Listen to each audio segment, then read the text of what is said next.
What is going on, everybody? It is episode 761 of Pop Culture Crisis. My name is Brett, and Ghost Girl is not here because it is a ghost town here at Freedomistan. So I am here.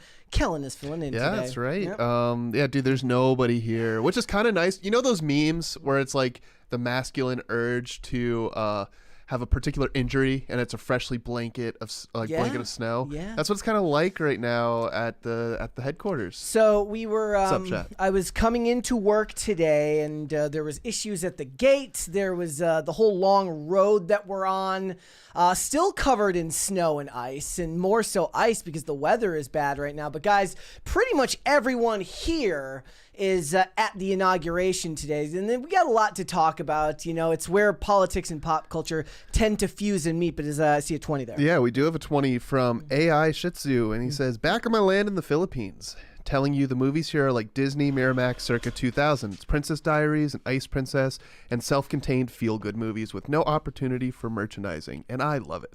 I mean, that's awesome too, but these days in America, they're not going to be doing that because one of the biggest selling points for any movie, especially when it's a movie for kids, is how they're going to monetize it beyond just the film itself. Monetization, merchandise is a big part of the movie process.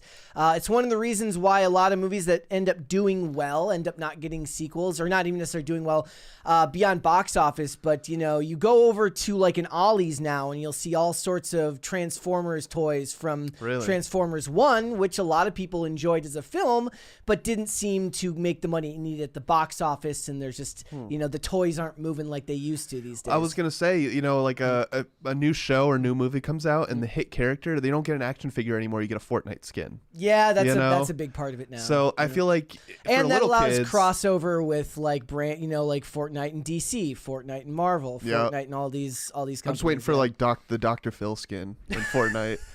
Would they allow that? Dude, they have some weird collabs. They have got some weird stuff. They've got Peter from Family Guy. So, okay, that makes sense. They could do anything. We got a bunch of stuff that we're going to get into today. We are going to talk about the inauguration. You know, it is a time in pop culture. It's weird. You know, if you do this for work and you use X, you follow sites like a Pop Base or a Pop Crave, which are, you know, collectively, they cover a lot of things from the music industry to Hollywood to basic celebrity news. On the election night, on the night of the election, and then today, it's been nothing but news as it relates to politics. So it makes you wonder, like, where does it start and where does it end now? But we're going to talk about it. We got a bunch of stuff to get into, but hit the like button on this video and subscribe to this channel if you have not done so already. If you do not, Mary will be angry and she won't come back tomorrow. So you better subscribe. If you're listening on the audio podcast, give us a really good rating. Yes, that helps us a lot. So. Yeah. I need to shout that out more. But I don't know if you do it at the end or at the beginning. At the end. Oh, okay. At the end. But guys, we got a bunch of stuff to get into. So first things first, one of Donald Trump's biggest detractors from Hollywood in the last decade was Snoop Dogg, who had more than a few things to say about the now president again, but former president, going so far as to shooting him in fake shooting him in a music video that was unbelievably cringe, almost as cringe as Eminem. When did that music video come out? 2017, I believe. Wow. Well, I know, so it feels like not that long ago, but yeah, a while ago. Yeah. Already. So we are going to talk about that because he did perform at the Crypto Ball with Rick Ross and others, all of which had negative things to say about Donald Trump. But, you know, money makes people, maybe it's time, maybe it's money, but people change their opinions. And right now, everybody is dunking on him. So he is suffering all the much for it. So we'll talk about it. We're also going to talk about this hilarious poll that basically shows that Disney is still pretty much hated by conservatives. I don't think anybody had any doubt that that was the fact, but it's good to reaffirm what you already know. So we'll talk about that. Also, I want to talk about not the TikTok ban, though it will tangentially come into it. I want to talk about social media and TikTok addiction. If you didn't know, there was a story over the weekend where a young man, I believe he was 19 years old, he started his congressman's office on fire. You saw it, right? Yeah, I saw that. And like, I guess call centers around country, like emergency call centers were overwhelmed with people threatening to delete themselves Yep. over this TikTok ban. You had a really good tweet, and I was actually, you were saying like, hey, this is what addiction looks like, basically. Yep. And I'm like, yeah, when you take the drug away from the drug user, they lash out. Yep. So we're going to get into that. We got a bunch of other stuff to get into. I want to talk about the inauguration. You ready to go? Let's do it. All right. Let's go. Well, first things first, a lot of things happened during the inauguration. If you were following along on X, you saw all of them. Number one, of course, being that Meta owner CEO Mark Zuckerberg got absolutely caught slipping when he was caught, passing a glance at Jeff Bezos' fiance, Lauren Sanchez. Miss Amazon. Mrs. Amazon. I was going to put that. I thought that might be disrespectful to put in the thumbnail, but Mrs. Amazon, who wore a bra to the inauguration. Wait, Zuck is married with kids. Yes. Didn't he just build his wife like a statue just recently? I remember him posting a statue outside. I think, ladies and gentlemen, the TRT is finally working for him. Well, he's also building like a giant clock in a mountain. Do you remember? Have you seen that? Rich people shit. I don't know why. Yeah. I do like that they got it with this guy too. I think he was talking to Bezos over here, the guy in the back. I think he was talking to Bezos, but it really does look like these three guys are paying attention to exactly one thing, and it's disgusting. You know the meme of the guy that's like peeking out behind the tree like this? Yep, it's literally them. That's right what there. that is, yeah. Here's the video. So whoever this photographer was is an absolute master. Unfortunately, I think this photo would have gone down in the record books if her face hadn't been blocked out by it. But here we go. This is what it looked like with him, and he's all but kind of just gently looks. He then smiles because I think he knew he got caught looking. Shouldn't be looking, Zuck. Shouldn't be looking, Zuck. I also saw this. So if you go look down at the whole timeline is nothing but people talking about this. This was the first thing that I thought of, and then I remembered this, and I think me and Mary were going to talk about this at one point. This was at a state dinner between Japan and the White House, with Japan and the White House, where she was once again inappropriately dressed. Yeah, I don't get that. Yeah. I mean, there's a time and place, and It's literally the Japan one's not as bad to me as this, because it's not just the fact that she's got lingerie, what it seems like lingerie on, but she's also wearing this very revealing coat. Yep. In a polar vortex. There's a reason it's being held indoors, and she wore something that you'd see on a Miami beach. And they pointed out that because it was indoors, a lot of cabinet members' spouses weren't allowed to join.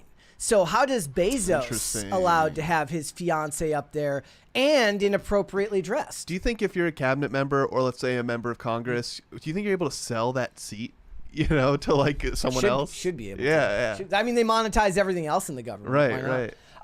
Look, maybe it's just further proof that Zuckerberg finally got his, the singularity is real. We finally melded AI and humanity together, and he got his latest update, and he's actually a human being now. He's actually a real boy. Good for him. I like this arc that we're in right now. I mean, Trump, he's president once again. You've got the nerdy tech bros just, getting swole. Tim Cook was there, too. Tim Apple. Tim Apple. Yeah. We were watching him eat dinner right before the stream started. So I don't even know what is this who were we listening to? That was Steve Luckner of Agenda Free TV. Yeah, that guy's the best. All right, so it wasn't just that. I want to talk about some of the other things that happened here. So Carrie Underwood, this felt planned by the deep state, if you ask me. Carrie Underwood, they had technical difficulties, and she had to do America the Beautiful with no vocal sound. backing. Yeah. So here we go, guys. Let's listen to what she had to say. The words help me out here. Oh, beautiful for spacious skies, for amber waves of grain, for purple mountain majesties above the fruited plain. America,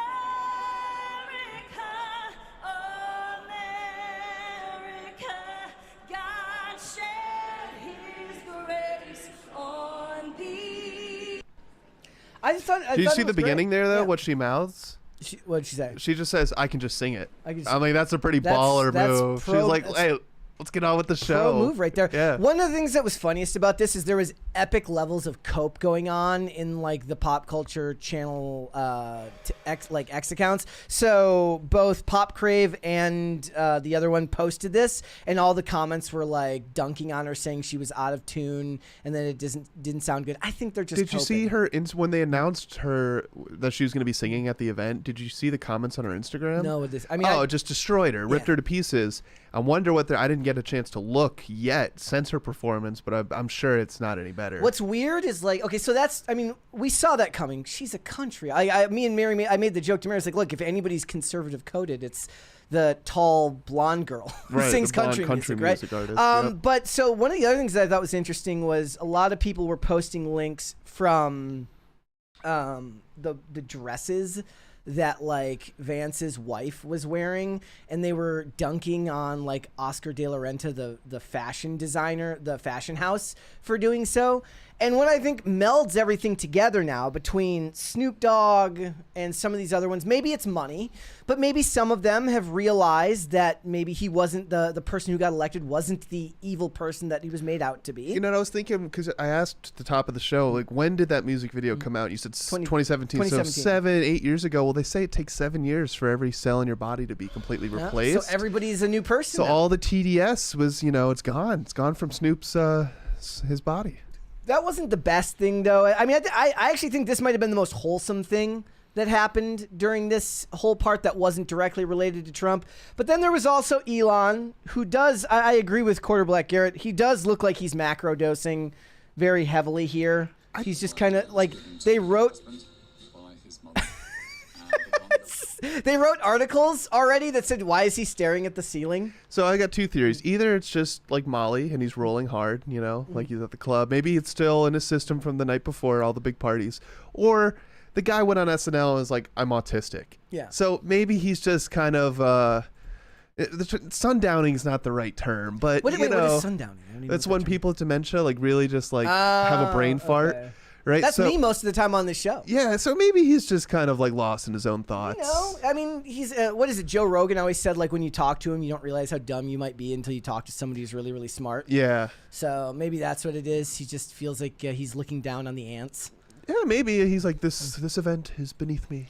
I mean, it shouldn't be, because he spent a lot of time making sure that the event happened. And honestly, right? we like 2 minutes before we went live, I was watching. He just went into the Capital One Arena and just hyped up the crowd, and he's obviously sober. Yeah. I mean, like, I don't think he's on drugs. Did you see the video from before the inauguration of like the former White House chef making his the dinner he would have made for Trump if he was still a chef there? No. It was super good. You guys should go find that if you can. I can't remember the guy's name, but it was awesome. What I find hilarious too is because the dinner's going, or I guess it's the lunch is going on for the inauguration. Like, it might be over now, but the people in the comments. So the menu was what? Crab cakes, steak, and then like some kind of apple dessert. Yeah. And people in the comment section of this stream I was watching were losing their minds that there's no vegetarian options. I think I saw Olivia in the chat earlier. We are currently going through the same thing while we are planning our wedding right now.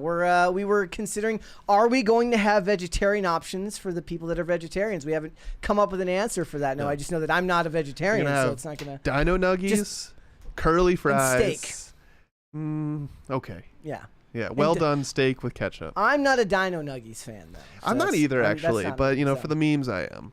So, all right, there is more, though. I do wonder if anybody saw this one here, which is that there was not Hawk Tua girl. There was Trump. Trump did not put his hand on the Bible during the. Oh, did it go? Where did it go? 2 minutes. Okay, I don't know if this is true or not, but if this is another like lie being peddled by mainstream media, like it was a single picture. There it is. So, and it's. I think it might be real. I don't know. It looks real to me, but it could be very easily AI. I'm sure it's real. This doesn't make sense to me because I know for a fact. I think one of those. There's two Bibles there. One is Lincoln's. And the other one, I believe, is his mother's Bible. Either that or his grandmother. Is it fake news, chat? Let us know. But, like, if it is fake news, I find it hilarious that 2 minutes, he's not even sworn in yet, and it starts. Whoa, that's what I'm saying. Like, and also it's like, I looked at the guy's name. It's like Maury Gash. I'm like, that doesn't sound like a real name to me. Right. I'm sure it's a real person. But everything, like, because of the age we live in now, you have to question whether anything you look at is real. Like, could be, could not be. Yeah. We have a $20 super Go chat for from it. Elizabeth Schuster. Happy Monday, PCC and crew. It's a beautiful day with Trump back in the White House. Brett, I finally finished Chuck last night. Cue the tears. Not the ending I was expecting, but it could have been worse. Next to rewatch is Buffy. Yeah, the ending to that one is a rough one, the way that they turn the ending on its head to make it like what happened to Chuck at the beginning. I'm going to be honest, that's one of the many shows where when I rewatch shows, if that show's 5 seasons or more, I usually get through 3.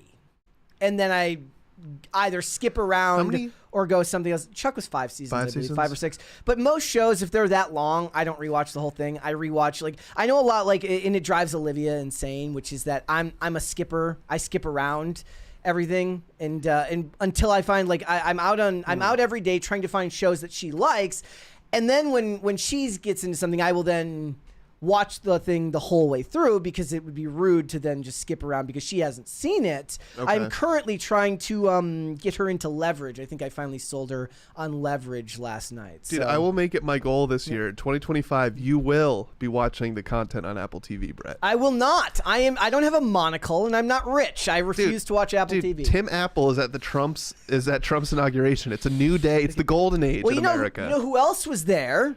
The 2028 hopeful Fetterman. Oh, dude. I think we were just trashing Miss Amazon, but Fetterman, I think you've got the hottest look today. I'm here for Fetterman 2028, everyone. Bro is out shorts. there. Jim Short, dude, Midwestern dad vibes. Like, it's 5 degrees outside. He's a Pennsylvania dude, right?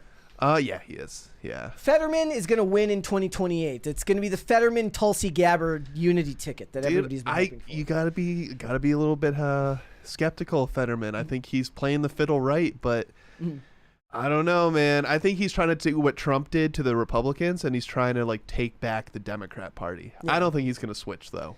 No, I mean, at this point, like, so many have switched that they're lost in the shuffle now. Yeah. Tulsi kind of still stands out. Well, I mean, you got to realize, too, like, the Democrat Party absolutely fractured after this election. You've got the weirdo progressives, like the far left, Antifa types. And then you've got the moderates who still say Trump is bad. I mean, they have an identity crisis going on. Yep. All right. Well, let's. We got a bunch of other stuff to get into today. One of the things that I wanted to talk about is Netflix. So I saw this article. I thought it was really, really interesting. So I just saw somebody down in the chat say, "Oh, go ahead." I was gonna say we have a 20 from Shane H. Wilder that says Robert started the swearing in early, and Melania hadn't got there with the Bibles until it was nearly done. So yeah, Robert S41, I don't know what he was supposed to say. Oh, Robert is the bed on that one. Okay, there you go. See, the chat has helped us out, got us the answer. So, actually, you know what? Let's move on. Let's not do the next one. Let's go on to Gen Z and their fetish for crying. Dude, this was weird. Yes, I love to scare Kellen with these stories. So, one of the worst things, like, whatever you think about TikTok, you know, we're gonna talk about the TikTok ban and mental health later. One of the things that has been unbelievably popularized via places like TikTok is the phenomenon of people just being able to put their phone on a tripod and cry like a baby for the sake of social media validation and clout. And I sent him this article today. It says, crybabies who post tearful videos online reveal why they do it. And it is like sex to them. That's what this one of them says. Isn't that crazy? I don't, how? So we'll go through it. It says, the generation that brought you the mental health buzzwords Delulu and Menti B. I've never heard that one before. Delulu is delusional and Menti that. B is mental breakdown. Okay, is used to seeing the tears of their stressed out peers, even stars like Bella Hadid and Justin Bieber on social media boldly for the whole world to see. While followers and friends flock to their support for praise for their brave display of vulnerability, it's not brave, it's weird. That's just my opinion. Others dismiss the tearful spectacle as cringe and pleas for attention.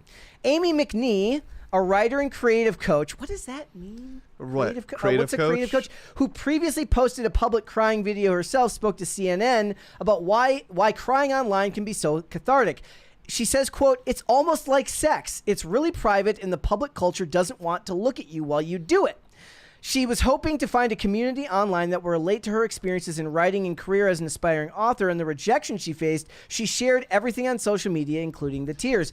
It's have you ever seen those videos that they make where somebody they're satire videos where somebody says something bad happened to me, and then they set up their phone, they set up their tripod, they start crying, and then the color palette changes completely and a sad song just magically comes on. I've seen stuff similar to that. But I was actually, it's funny you brought that up. I was going to say that like the reason that the crying videos are so ridiculous is because what is crying? Crying is, it's an emotional state that, you know, your emotions are just so crazy you can't hold them in anymore, and it manifests as crying. So the fact that like it's a very instantaneous thing, like you don't really have control over it. So the fact that someone's able to like get their audio levels right, the lighting right, get their phone out, start recording, like there's this whole process that has to happen until the waterworks turn on.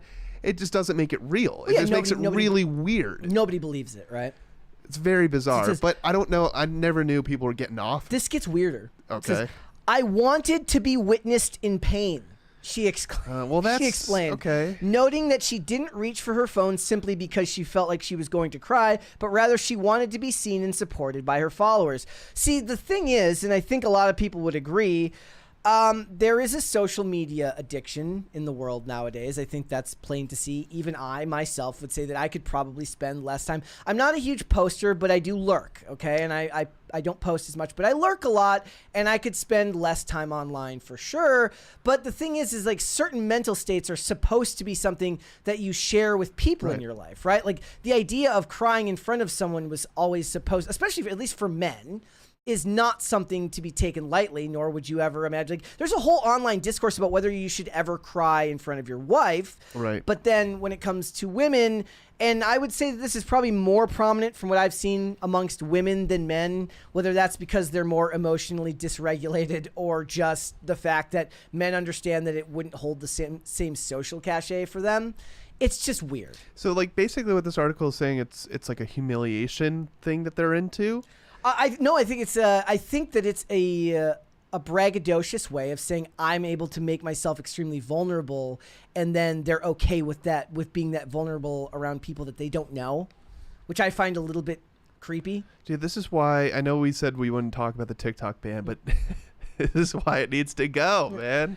It's a lot. I think it's a high level of narcissism as well. So it says, some people cry online to satisfy emotional needs that aren't being met to cope with a lack of support system in real life. So that is actually one of the backbones of like message board culture and the internet to begin with, which is like if you grew up and you lived in a small town, right?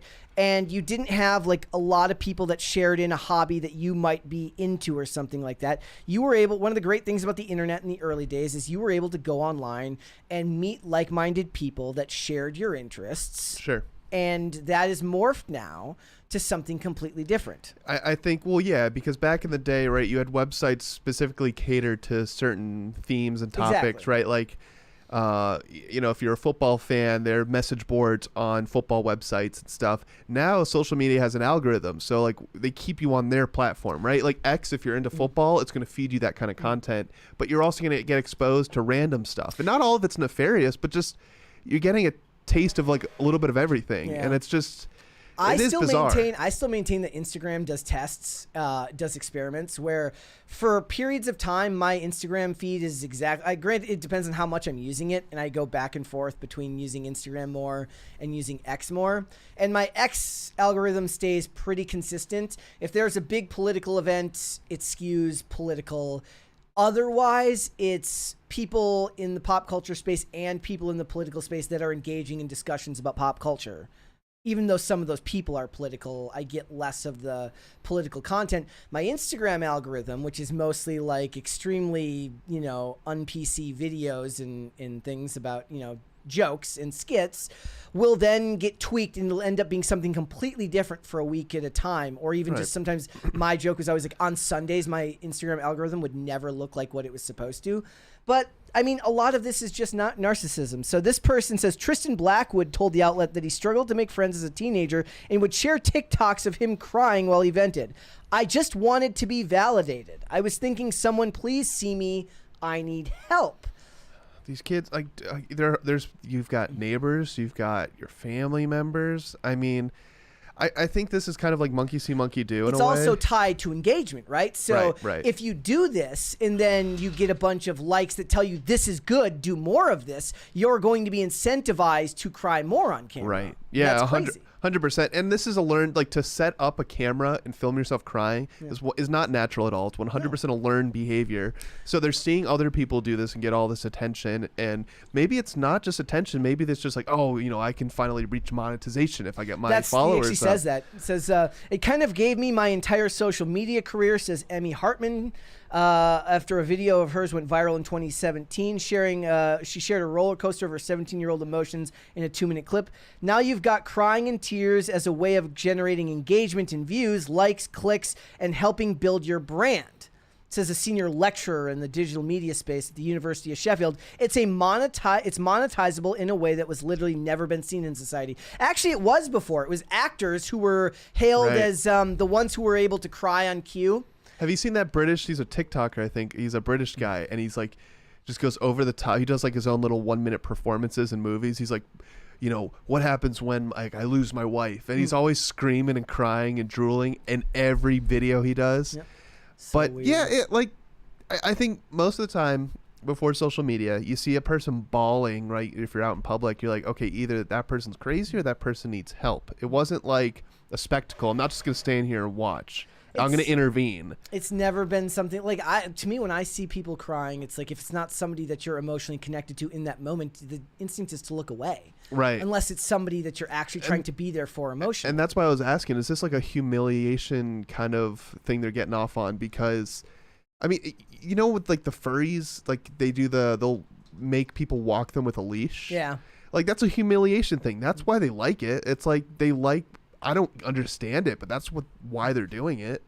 And I just feel like this is just kind of the same thing.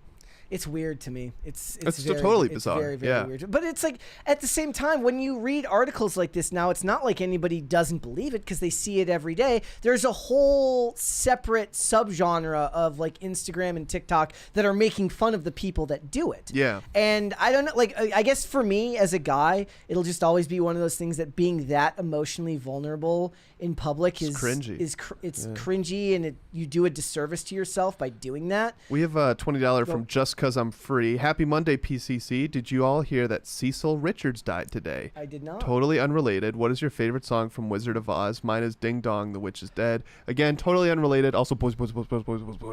I don't have a favorite. So I've seen The Wizard of Oz maybe twice. That's the only song. Before I even finished reading the super chat, I was thinking, what songs in Wizard of Oz? I know that. Yellow Brick Road. That's a song, right? You're asking the wrong group. Who was the? Was it Buddy Ebsen that died from playing the Tin Man? Am I misremembering that? I mean, I could be misremembering that. That's an old. Was it 1929? Long time ago. Very old. Yeah. There's all sorts of documentaries made about the hell that was the production of that movie. And well, I mean, they were breaking barriers at the time, so a lot of they just didn't know. You know, they were the first. They were pioneering a lot of the different like effects and practical effects they were using in that movie. So I would be interested to know who in the chat cries in front of people. Anybody?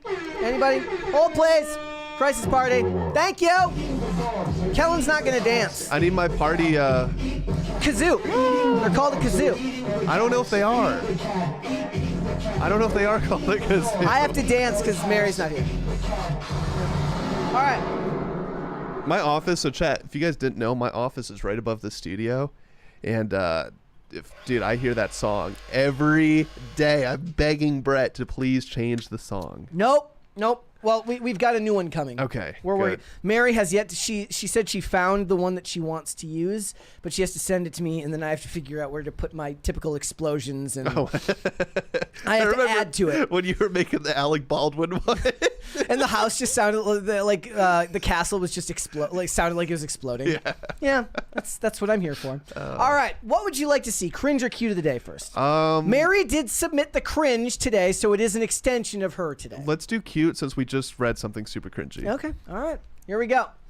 Cute of the day, first one here. I moved this one to the front of the queue, I believe, if it's the one I'm thinking of. Yes. Okay, so they resubmitted this one. Here we go. This is from Mike. Says, first fur monster is Lucy. The small gent riding shotgun is Ethan. The second is, I don't know, Laika, sharing her ball in personal space. That is an adorable pup. He says, I sent this before Christmas break. Figured I'd try again as my daughter has been asking when her dogs and baby brother will be seen on YouTube and become famous. Well, the puppies are now famous. That is a big dog. Wow. Very cute. Very cute. Nice. Remember, guys, you can submit your pets for Cute of the Day. Don't listen to the naysayers. There have actually been people who said, why would you put pets on the show? Because people love to show off their pets. It's just I will say, fact. like, kind of unrelated, but like with the LA wildfires, like honestly, the photos of like the animals sometimes are harder to like take than seeing the destruction of the homes.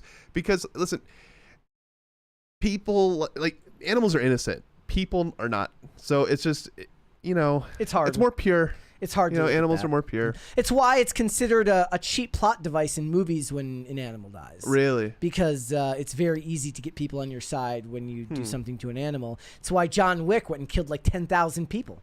Yeah, dude. All right. So Mary has submitted the cringe of the day. It is the return of the put a girl on guy. It says day 27 of calling the same McDonald's until he puts a girl on. Oh, no. McDonald's, this is Dean. Hey, how are you? I'm good. How can I help you? Not a small talk type of person, are you? I like that. You sound like a hard worker, bud. What are you talking about? Who is this? This is Michael Mancini Muffaletta with McDonald's Corporate. I'm Ray's VP. What was your name again, bud?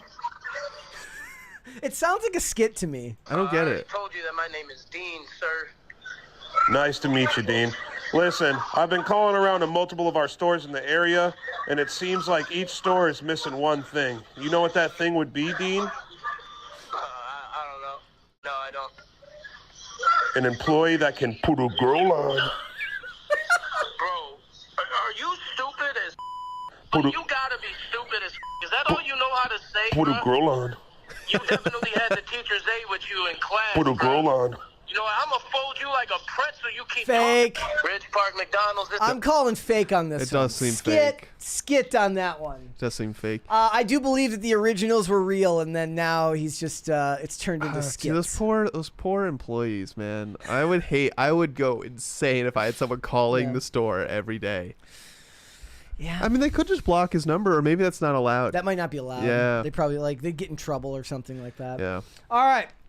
All right, guys, we got a bunch of stuff that we're going to get into today. So, first things first, as we discussed before the show started, it is inauguration today, and Donald Trump is your 47th president of the United States. But a long journey has been had for Snoop Dogg and many other rappers who just a few years ago were being highly critical of him. Snoop Dogg going as far as shooting a fake version of Donald Trump in a music video. Well, he performed at the Crypto Ball, which was a Donald Trump event, along with rappers like Rick Ross. And then Nelly is performing at the inauguration. And look, Soulja Boy showed up as well. All of these rappers, not Nelly, but the other ones, all of them have been highly critical of Donald Trump in the past, but are now being dragged by both sides because when you try to make everybody happy, you usually end up making nobody happy, are being dragged for either changing their views or selling out, depending on who you ask. I think, two things are happening. The first is these people realize that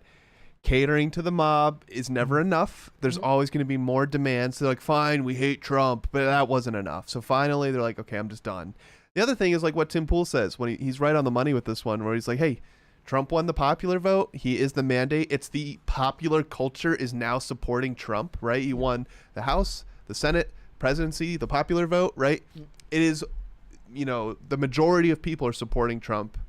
And so it's trendy. It's trendy to be on his side. You know, I just hope they're genuine. We're seeing I don't think they're genuine. But here's the thing. I hope I they don't are. actually expect, maybe it's just my cynical side, but I don't expect honest reactions from anyone in Hollywood because their public image is tied to their bank account. Right, So I right, expect them to move whichever way the cultural winds are shifting. That's perfectly normal. I'm not saying that that's right, and certainly we're going to talk about that because a lot of there were a lot of musicians who stuck their necks out for Donald Trump and did their best to support him to the dismay of the music industry, which in a lot of ways turned their backs on them. And they're critical of these choices because they feel like perhaps other artists should have been invited to go on these events. That may be true. Yeah. So I just remember in 2017, Trump responded to the music video, and he says, "Can you imagine what the outcry would be if Snoop Dogg, failing career and all, had aimed and fired a gun at President Obama? Jail time," he wrote. For real. Yeah. Imagine the backlash. So the thing is what I think people forgot is that Donald Trump pardoned a friend of his, Michael Harris, who was the dude who helped them start Death Row Records back in the 80s. And so, Snoop said a lot of stuff prior to 2024, but in 2024, he said, he's only done great things for me. He pardoned Michael Harris, so I have nothing but love and respect for Donald Trump, he wrote. And look, that's a big deal. That's a big deal after years of dunking on him. He was on the Shade Room dunking on him back in 2016 and 2017 like that. He called names of other rappers who decided to support him. So I just wonder, most people in this space, capitalists who understand how money works, are never gonna, fault somebody for making their money. The problem is, they're only going to do that if you are not ideologically inclined first, right? So if you take no sides on the matter and you will support either side, you'd go and perform for Obama or Biden. You'll also perform for Trump or Vance. That's fine. A capitalist would see no problem in that. However, if you do denigrate one side initially and then try to come back, they're not going to see that as a form of capitalism. They're going to see that as a form of selling out. Speaking of capitalism, do we know that they're getting paid? Was there an appearance fee for this? I mean, you have to. He's not getting out of bed for less than a 7-figure check. Yeah, but Super Bowl performers don't get paid. This is not the Super Bowl. I would argue this is the crypto ball. Okay, ball, I understand not that. The inauguration. No, I understand that. But what was the crypto ball really? It was the party before the inauguration that every political influencer was at. So this is the Super Bowl, halftime show, if you will. I don't buy for a second that he didn't get paid to do it. Okay, that's just me personally. There's a 20 here from Alejandro Reyes. Says, as we all know, creative types belong in the gulag, so I guess I'm ambivalent. Look, some people would agree with you. So one of the responses I found, perhaps the most, how would you say this? Endearing was that of Nelly, who comes from a military family. He was born on a military base. Did you see that? Let me pull up his response here. So he says, it don't matter who's in office, the same way that our men and women, our brothers and sisters who protect the country have to go to war and have to put their life on the line for whoever is in office. He says, so if they can put their life on the line for whoever's in office, I damn sure can perform for whoever's in office. Now that to me is more indicative of the sentiment prior to 2016. Yeah. And I would say that's a pretty normal response. I feel like our reaction to it is weird now because there's so much hate against the guy, and because the politics in America, everyone's become so fractured, and like this should be normal. We shouldn't be wowed by this. Be like, of course someone's gonna support the president, and especially if he's from a military background. But now it seems amazing. Says his aunts and uncles all served in the military, fighting for democracy. And he also spoke directly to his critics, balking at the suggestion that Trump was a white supremacist. He says, I would ask them to show me where he is a white supremacist. The politics for me is over. He won. He's the president.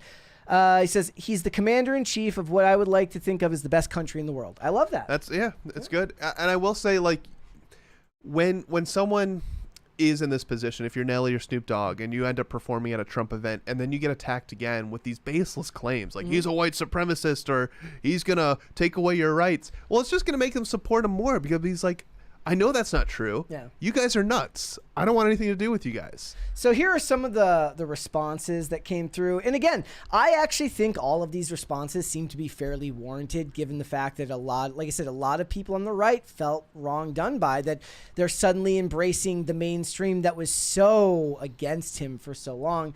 5 Times August says, I guess I should have spent the last 4 years smoking weed all day and calling MAGA racist, but I was too busy standing up for freedom of speech, informed consent, and my kids' futures. My mistake. He wrote a bunch of tweets that were all, again, searing, but not untrue in a lot of ways. I don't blame him. Snoop Dogg is, you got to realize, though, Snoop Dogg for some reason got a free pass. He's the only guy that can smoke marijuana in public in every state, like indoors in public. I think Willie Nelson gets. Yeah. And it's just like the law is like you could go to the most like anti-marijuana place in this country and he'll still be able to smoke there if he's putting on a concert. I don't know why it doesn't apply to him. John Rich says, what sicko booked Snoop Dogg to play Trump's inauguration? Snoop literally did a mock assassination of Trump in a music video. Am I the only one scratching my head over this?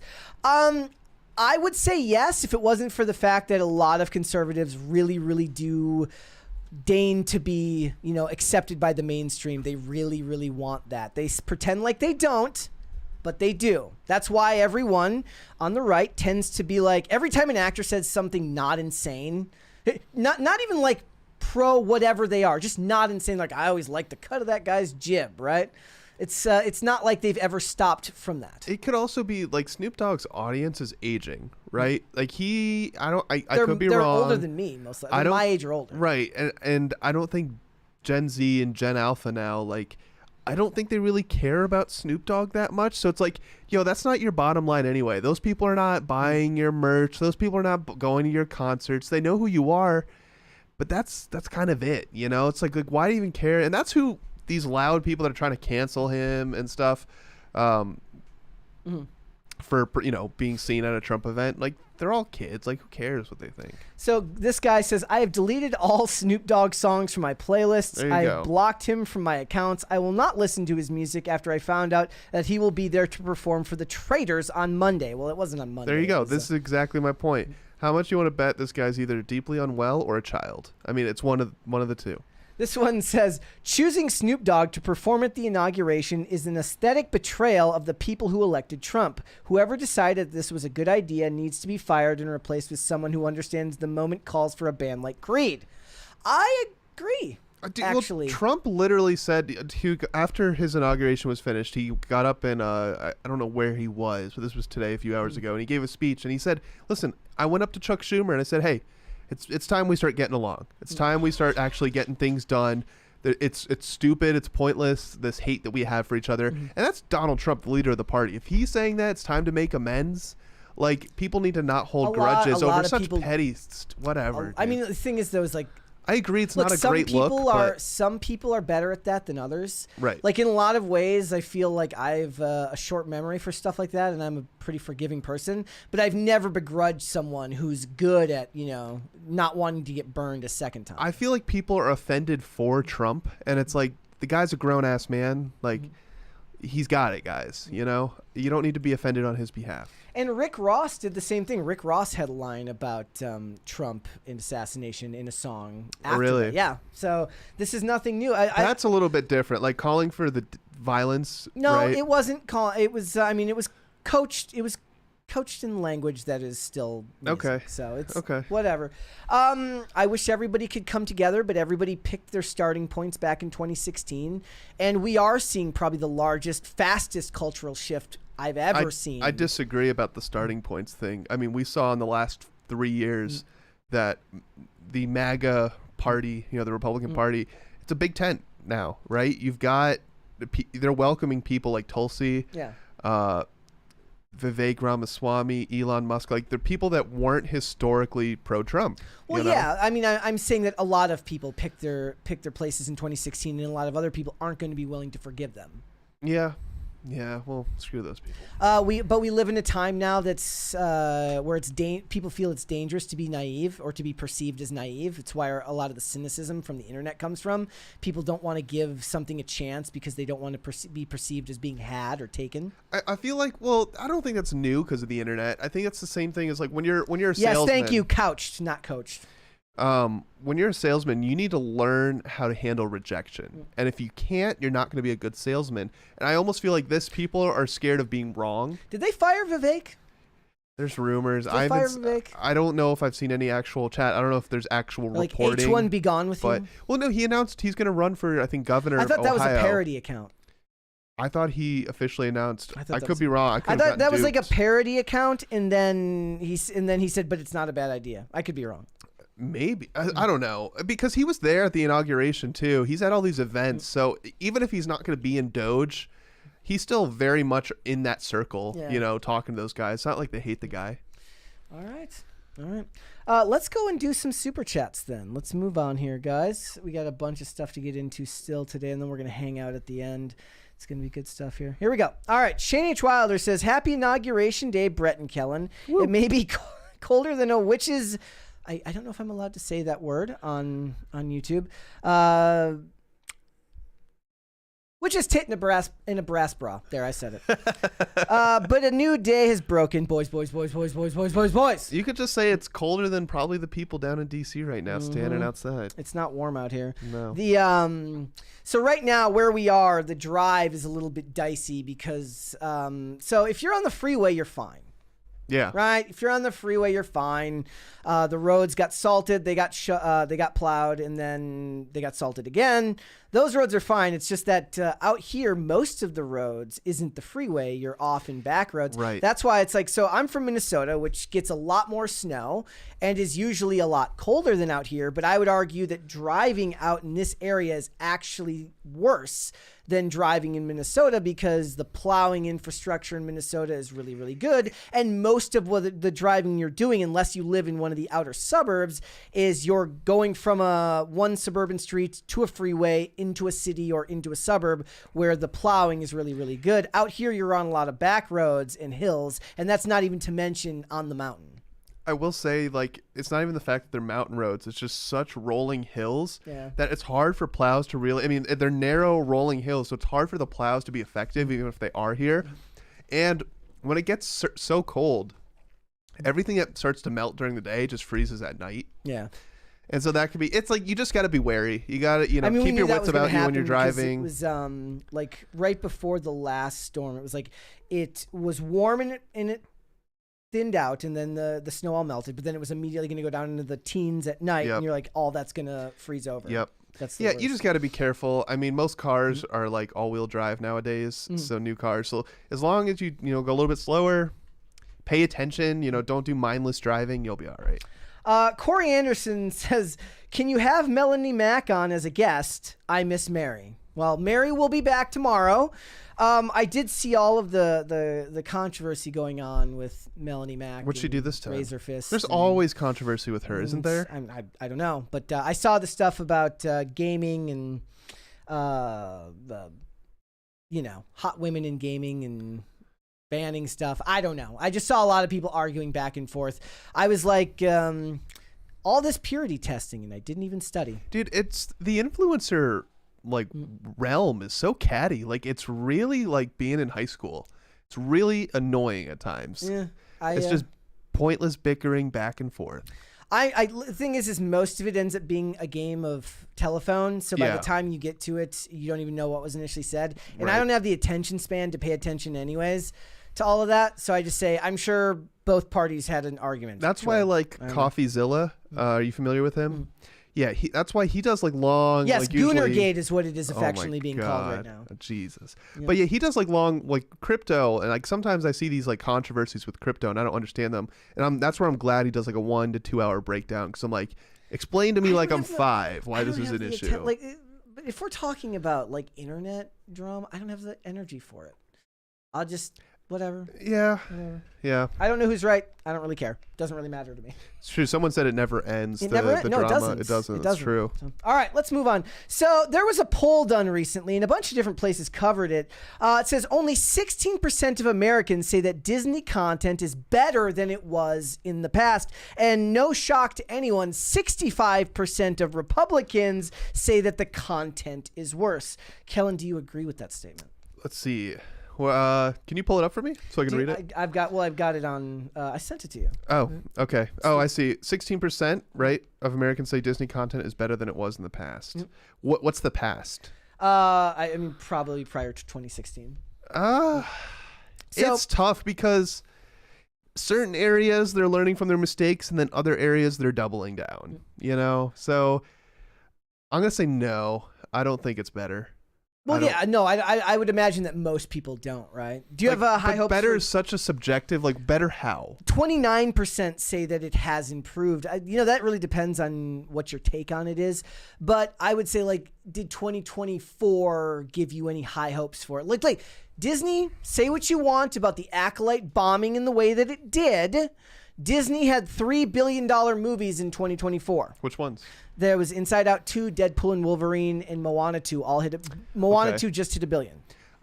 Okay, so yeah, again, I think this is like, there's no easy answer to this question because, like, if we're talking about Marvel, they pumped the brakes. They did a fan favorite film that they knew, that everyone was gonna love. Moana 2, I went out and saw that, and I mean, it's a kids movie, but it didn't seem like too crazy. There wasn't any like weird messaging that was apparent. Well, that's to me. what people were saying is that so right now there have been endless articles and videos made about Disney has gotten more into making sure that their content is not being used as propaganda, which they did for Inside Out 2. They cut storylines. They've been doing the same thing over at Pixar lately, and they want to make stories that are accessible to everyone rather than telling autobiographical stories that don't really resonate with people outside of a small group. I think I'm yet to like, I'm kind of just, I don't know. The jury's still out for me. Yeah. I think we're trending. Who is doing in the other right than direction. Apple TV, who is doing entertainment well for you? That's a tough question. Like, do you think of it by studio, or do you just think of it as random projects? I think kind of, I feel like almost everybody, because like we're in the era of streaming, so I think if you look at all the different services, right, I do feel like it's a scatter shot where they're just throwing everything they can at the wall, and sometimes things stick, right? Like I'm watching American Primeval on Netflix right now. Pretty good. Apple TV, most of their stuff, pretty good. But, then you'll see something that's just totally garbage. Yeah. So it's tough. You're really well read on like the directors and the actual production houses and who's making these projects. I'm sure I'd get a better answer of who's doing good or bad. Well, so what beyond American Primeval, what have you been watching lately? So Severance. Yeah. I just got into Severance. I will never have Apple TV. I don't care what anybody says. Listen, Apple TV, it's like they're really going hard on the sci-fi stuff, and I love that. In the chat, Jessica B says Disney is only changing because they have to. Well, yeah, I mean that to me is exactly what you want to do. When people say vote with your wallets, that's exactly what you're supposed to do. If they're not making content that speaks to you, speaks to your morals, speaks to your like what you want to see in entertainment, then the best thing you can do is to not purchase it and wait for them to change. I've been watching a lot of, so it is football season. Or maybe not wait for them to change, but hope that they change. Usually when I go home and I turn on the TV, it's either football or like I've been watching a lot of Expedition Unknown. So like history kind of stuff. Yeah. I don't think there's like, if someone was like, hey, listen, I only got enough money for one streaming service, where do I go? I don't know if I have an answer for them. I'd probably Netflix because they are still the kings. They have so much. Well, that was the other article that I had pulled up for today, which we ended up not choosing to cover, was this one about how Breitbart reached out to Netflix and asked if they, with the election of Donald Trump, are you going to walk back your policies like DEI? Are you going to stop hanging out with the Obamas? Are you going to stop talking about Harry and Meghan? And they didn't respond. And for the most part, Netflix, Ted Sarandos and them, they're friendly with Trump now. Or Reed Hastings at least went to, I think he donated money to the inauguration. I could be misremembering that. But the point is they want to get on Trump's good side. They took trips to Mar-a-Lago. And the point is that they don't really have to change because like Netflix or not, and I know I can guess right now that most of the people in this chat do not like them. Netflix is the big streaming service more than any other. So if you follow Samba TV, which is like the internet version of Nielsen, keeps track of the best shows and what the ratings are in streaming. It's all like Netflix, right? Netflix is consistently the top 6, 7, or 8 numbers on that site. So somewhere in those top 8, 7 or 8 of them are usually Netflix shows. I'm trying to pull up the Samba TV charts just to see if there's. I would go look them up on like X or on Instagram. Yeah, I guess Netflix. Here's the thing with their statement about they're like, because they said they're not changing course, right?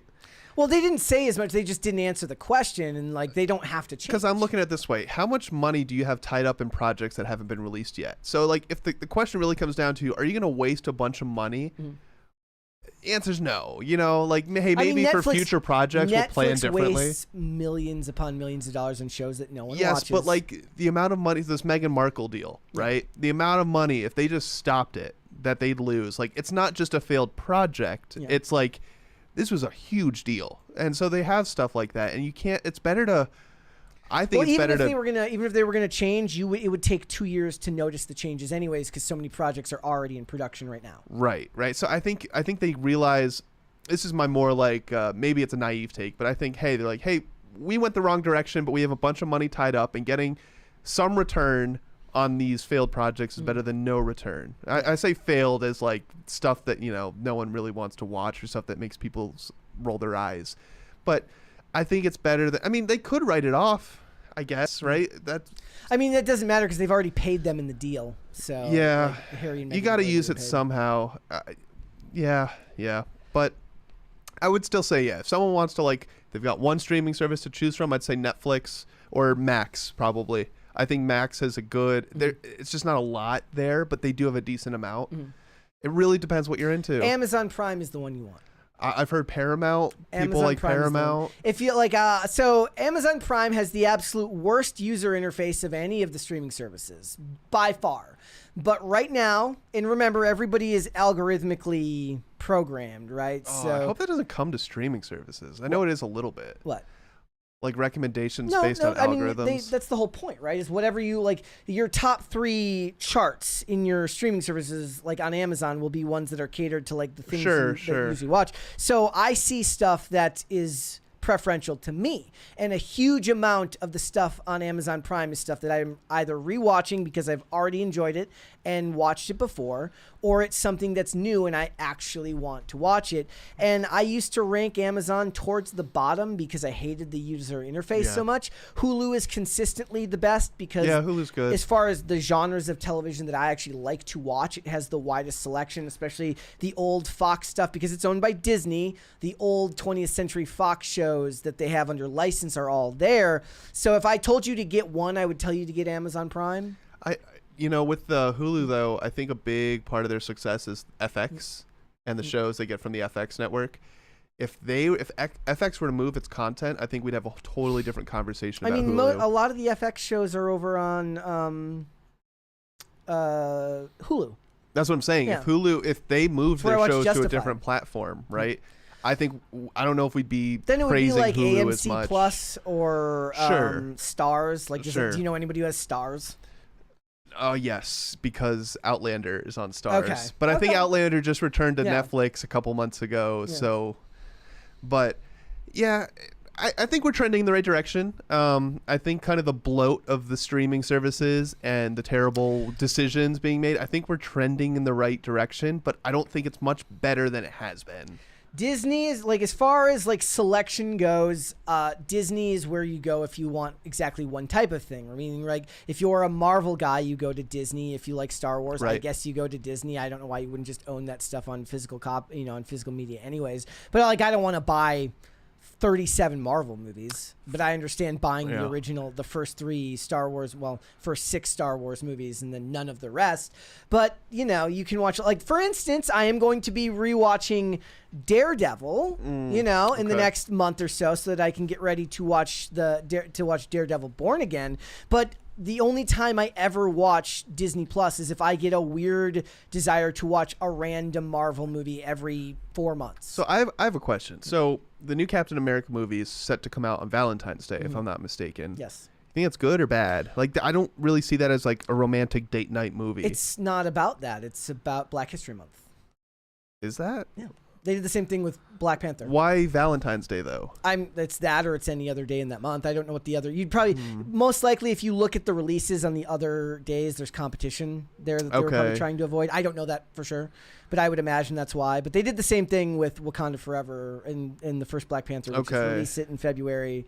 And what other projects is 2025 going to see? Thunderbolts comes out in 2025. That one actually has an organic amount of not huge buzz, but people are probably more or less looking forward to that more than they are Captain America, given the amount of, I'm speaking solely for the people in this space, but lots of reshoots. They've spent gazillions of dollars on the new Captain America movie. They've rewritten it like 2 or 3 times. There's not a lot of organic interest there for that movie the way that there was for the original Captain America trilogy.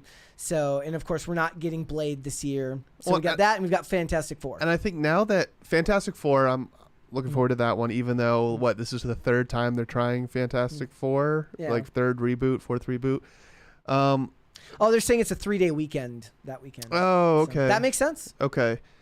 Yeah, I mean, I'm not like worried about Captain America, but I wouldn't say I'm looking forward to it. I mean, it's not going to make the money it needs to make. There's no way there's not enough hype for it to make the billion or more that it needs to make to break even. Yeah, I'm happy they're putting out less though, and kind of reevaluating. It seems like with the Marvel franchise. We will. So look, the Daredevil trailer was really, really good. I actually ended up doing a thing where I filmed a reaction to it, and I just wasn't able to give it the oomph that it needed. Okay. I'm not a reaction content person. I can't do that. Literally that right there. That.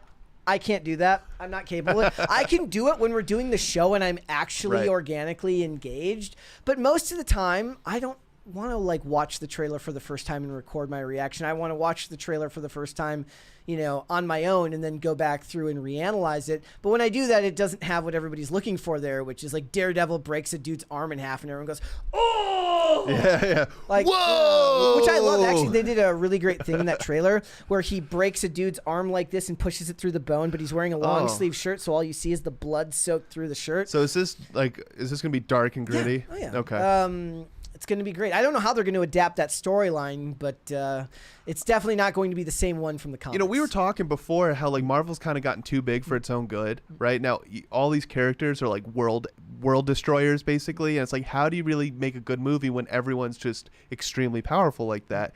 I think they should lean on the street level heroes, and you and I were kind of talking about this because I find it more interesting when they do character development for like Daredevil, and then at the end of the season you're like, oh, this kind of touches like.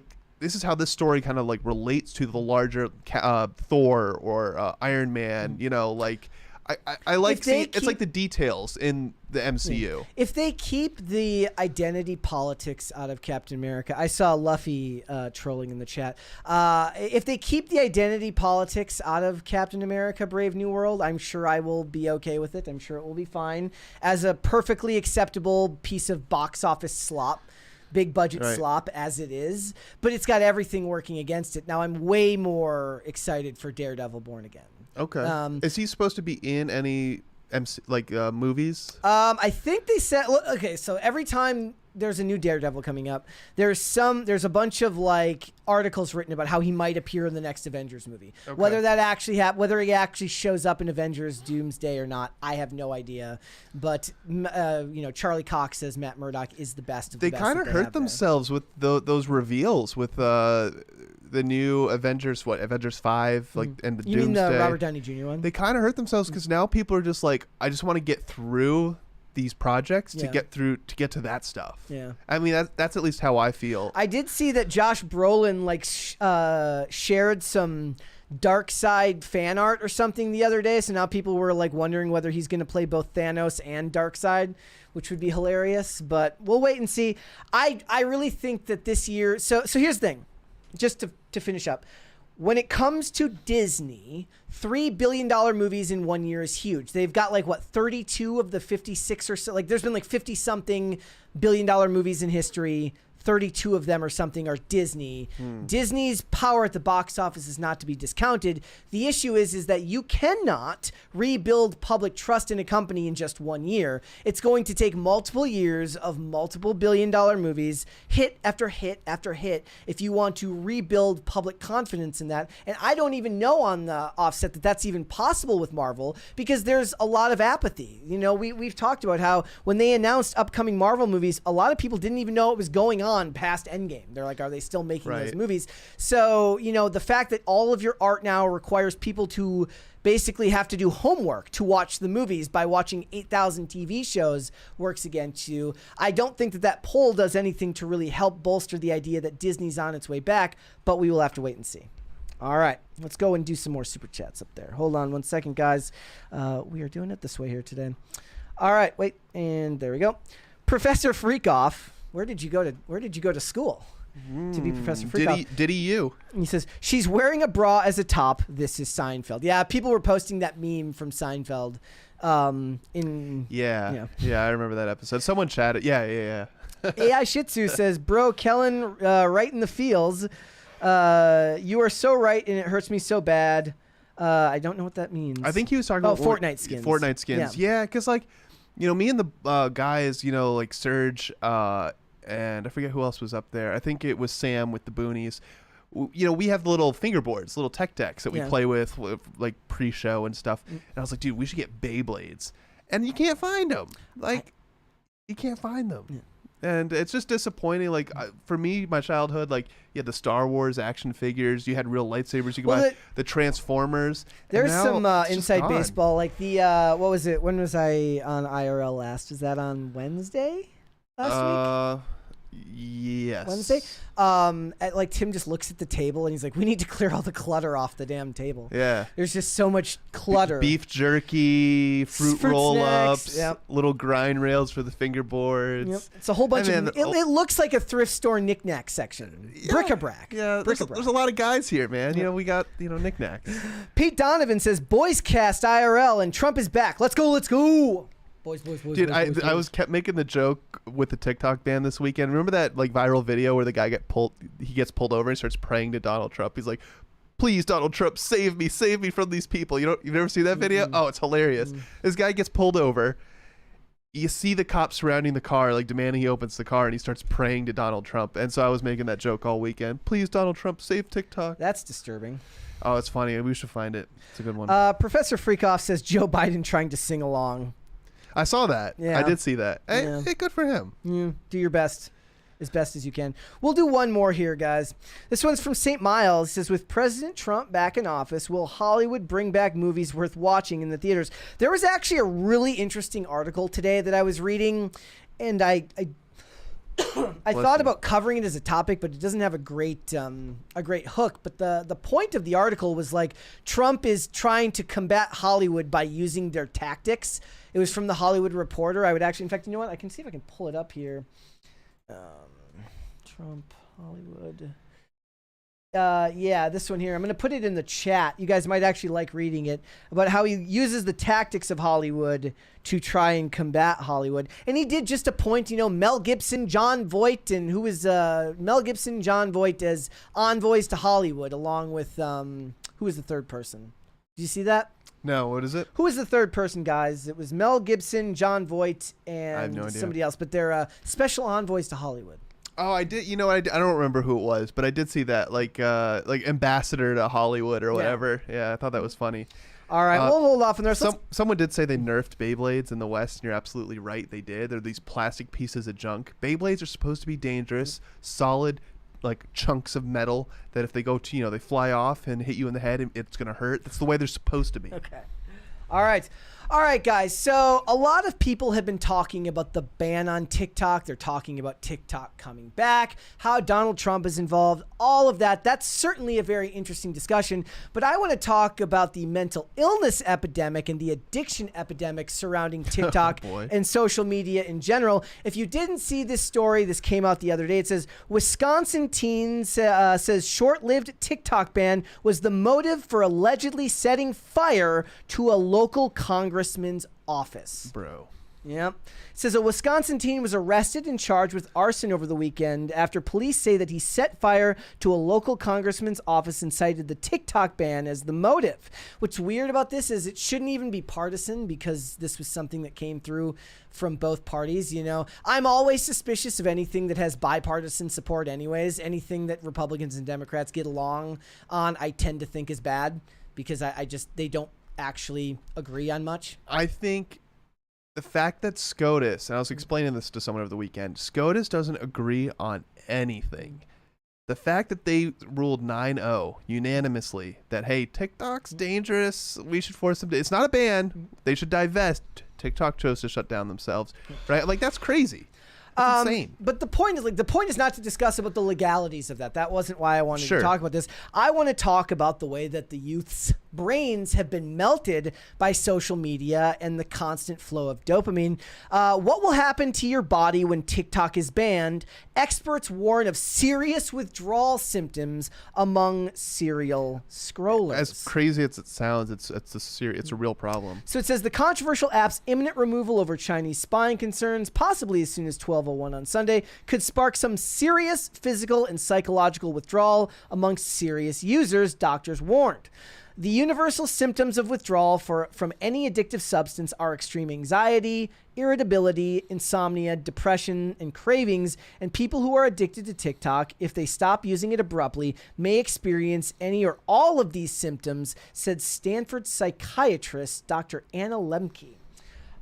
So as people who have watched this show for any length of time understand, I am in recovery for several years now, and I went through extreme withdrawal a long time ago when I was getting off of opiates. And let me tell you that essentially not sleeping for 2 weeks, being constantly on pins and needles, feeling as if every moment lasts 20 hours, I would not wish the symptoms of withdrawal, of physical withdrawal from a substance, on my worst enemy. If I had one, I don't have a worst enemy, but I would not wish that feeling on anyone. But it's interesting to discuss just how far society has come when it's very easy to understand addiction to a substance, right? You consistently take a substance physically, you ingest something, and then suddenly you cut it off, right, and your body has an extremely poor reaction to that. I've heard people compare it to, it's a rubber band. You have a rubber band, right? You're holding it. And with each, whether it's TikTok or actual drugs, right, you keep pulling that rubber band down. And when you remove that substance and you let go, the rubber band flies back up. And that's withdrawal, right? That crazy, the rubber band flying all around, you know, it's just your body goes haywire. I will say it's important to distinguish the fact that, like, there was meltdowns because people lost their livelihood, which I think we can get into that discussion here in a minute. And then there's meltdowns because people are seriously addicted to this. I don't know if they'll get I saw somebody said, don't forget the puking and the diarrhea. Yeah. The physical symptoms are just as bad of all of this stuff. And there is, like, I don't know if there's TikTok methadone or TikTok Suboxone. I guess that's Instagram. What do you get, like, at 2 hours a day and then 1 hour a day and then 30 minutes a day? Yeah, like it's very, very hard. But what do you do when, you know, your parents, you know, if you're a young person, you've got parents, they understand not to let you just take a bunch of drugs. Right. It's very hard to impress upon someone the dangers of just letting, of just what extended, unmonitored social media use will do. Right. And you know, listen, I've heard people argue, like, listen, it's not just, you know, yeah, you can make that argument that it's addicting, but, like, you got to realize how many people built their livelihoods on TikTok. Well, yeah, that's on top of everything. And I think it's worth discussing, is that a good, like, should we care? Because, like, right, the United States is, like, as a larger issue, like, we're not really producing anything anymore. And it's like, those people that are making their livelihoods on TikTok, they could be building roads. They could be building. I don't like that argument. But like, okay, argument. Maybe not manual physical labor. But what I'm saying is, what are they there's no tangible product that they're producing, right? Well, I mean, ad revenue.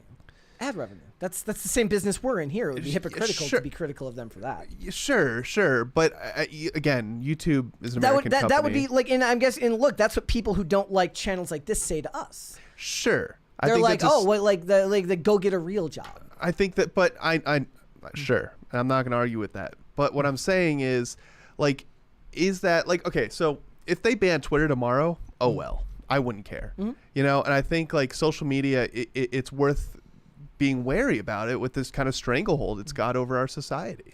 And I think YouTube's different. I think YouTube is not social media. It's not the same. Actually, there's an interesting discussion that people have as to whether you consider Instagram social, or whether you consider YouTube social media or not.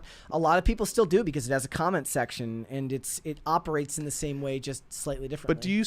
Yeah. I guess. Yeah. I mean, we're.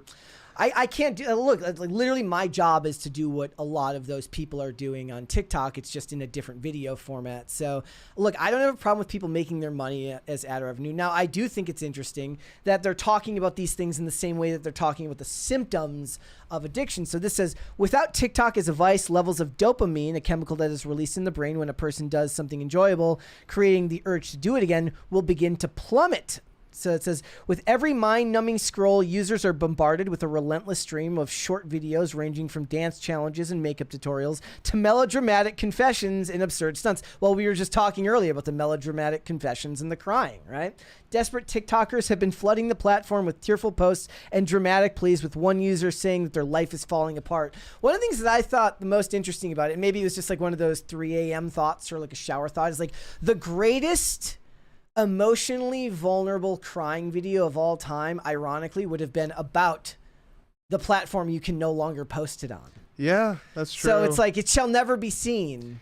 But I mean, we saw okay, it's one thing to be emotionally disturbed because the app gets banned, but then to go and do what this kid did in Wisconsin. Yes, that's obviously different. That's emotional dysregulation, and he's severely addicted with no ability to control their own physical impulses. Yeah, I guess. I mean, TikTok's unique in the fact that it is it's just taken the world by storm. Yeah. And the fact that like most of the social media apps we have are primarily American, right? Yep. So like Meta, Twitter, X. I mean, I don't trust any of them. It's not like I believe agree. that Mark I agree. Zuckerberg is some bastion of free speech. That's bullshit. I agree. But I do think that if, let's say it wasn't TikTok, let's say Facebook got nuked, do you think we'd be seeing a similar result? I think TikTok is unique in the fact... Well, I mean, it would be boomers curling over from heart attacks. Really, though? I don't know if that would happen. It would be Mima, and she would be saying, I can't post my this fake AI photo, and I can't talk about how Donald Trump is Jesus. That's what they'd be saying. I don't know if we'd get the same reaction. Okay, yes, because it's unique because it's coming from kids, right? Maybe that's what it is. Everybody is stuck on these social media. Like very few of them, we've kind of got stuck with the ones that are main ones now. So you've got your Facebook, you've got your Instagram, you've got your X, and I guess I would consider YouTube in there. And they're owned by who they're owned, and they've been in charge for a very long time. You could add Snapchat there, but I don't feel like I don't use it. Maybe that's just... I don't know how they're still in business. But the point being is like MySpace just faded. It just went away, and people weaned off. They did their MySpace methadone, and they went over to Facebook. Like, yeah, it doesn't really hit the same anymore. They just traded addiction to another platform. Nobody was burning down buildings because they couldn't watch somebody's top 8, look at somebody's top 8 list. An argument that TikTok has made is like, what do they really want us to sell here? It's not... You could argue it's the 170 million users, but I think what it was the algorithm, right? No one can hit the algorithm like TikTok does, right? No one has anything that comes close is the argument. And if that's the case, I think the same reason the algorithm is so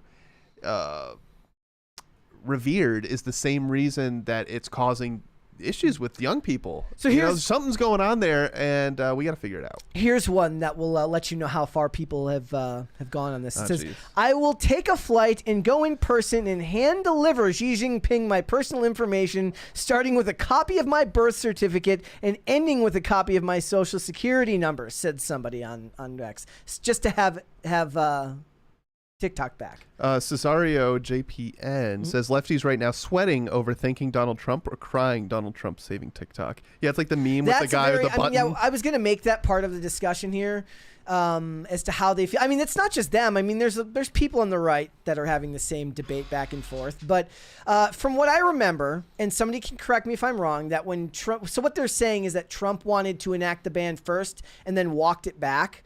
So that depends on how you feel about somebody changing their political philosophy, right? Maybe they got new information and they changed. But from what I remember correctly, and somebody can correct me if I'm wrong, I believe when he was talking about a TikTok ban, it was for government devices only. It was not a national ban. It was a ban for government devices. I think it's fair to say he started the conversation. Thank you. Thank you. Yes. Oh, it says put a girl on? I didn't know that. Yeah. Oh, man. Yep. And look, TikTok has an insane user base. Keyword insane. TikTok has an insane user base that makes a lot of money off the emotional, support of the people that are on there. Because, look, people are talking about how they're never going to be able to plan dates again because they don't have TikTok anymore. Yeah. What I was starting to say is I think Trump, back in his first term, started the conversation with like, hey, maybe we should look at banning TikTok. I think you're right about it was just for government devices. But you got to remember, and I'm sure some people are going to put their tinfoil hats on with this one. This was a bipartisan bill to ban it, well, to force it to divest. It was then challenged. They had almost a year to find a buyer. There's plenty of people that publicly made it known they were attempting to buy TikTok. SCOTUS heard their challenge and said 9-0. No. There's some sketchy stuff going on here. And now this is the result of people having withdrawal symptoms over a social media app, let alone like the China fears. Like that's not even really what we're talking about. Whatever's going on in that algorithm, I think it's worth investigating, and they don't want that. So here's some more from a child psychologist. Says TikTok is really a stimulation addiction. So to not have that constant dopamine input people get from scrolling, they may feel listless, like they don't know what to do with themselves, and they could physically feel tired, like they're crashing from the lack of stimulation and input. So this is the type of thing where one of my biggest downfalls is like, I watch a lot of like shows that I've seen before. That's most of the entertainment. Have you ever heard the concept of like a comfort show? You just put a show on you've seen a bunch of times before. I mean, I have like 30,000 of them, none of which are Seinfeld, but most of the stuff that I watch are comfort shows that I've watched endless amounts of times. So when I'm watching it, I'm just rewatching something I've already seen before. But maybe a quarter of that time, I'm paying close attention to it. The rest of the time, I'm scrolling on X, or I'm watching something on Instagram. Right now, the cycle I'm in right now, it's mostly on X, right? So I get it, right? So that's constant stimulation input. And there are times where I have to then tell myself, don't do that.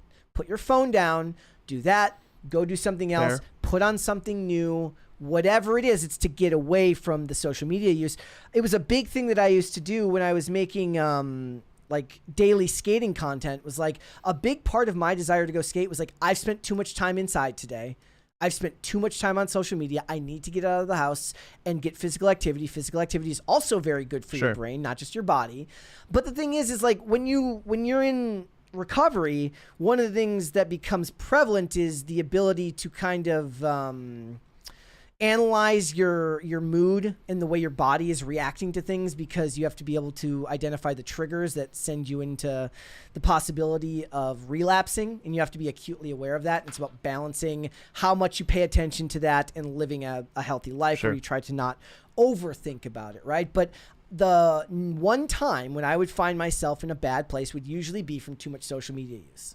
Yeah, that's true. Like sometimes I'll catch myself, I wouldn't call it doom scrolling, but just scrolling for a while, and then I catch myself, I'm like, this is like, I'm pissed off. Why am I even using this? Exactly. You know, I see like one too many bad takes, and I'm like, I could just close the app. Also, the worst thing, don't do it first thing in the morning. Yeah. Do not do it first. That was my Achilles heel for a long time. This could be my bias, but I think this is where X differs from the other social media platforms. X is the news, right? And everyone's algorithm's different. Like your feed is going to be different than mine. But primarily, like I jump on X in the morning because I need to see what happened. I guess need is a strong word there, but I want to see what happened while I was asleep. I want to see the breaking stories. It's relevant, but I was doing it before I worked here. It's a cope and it's a cop-out to be like, oh, it's because I have to do it for work. I'd be doing it anyways. Right.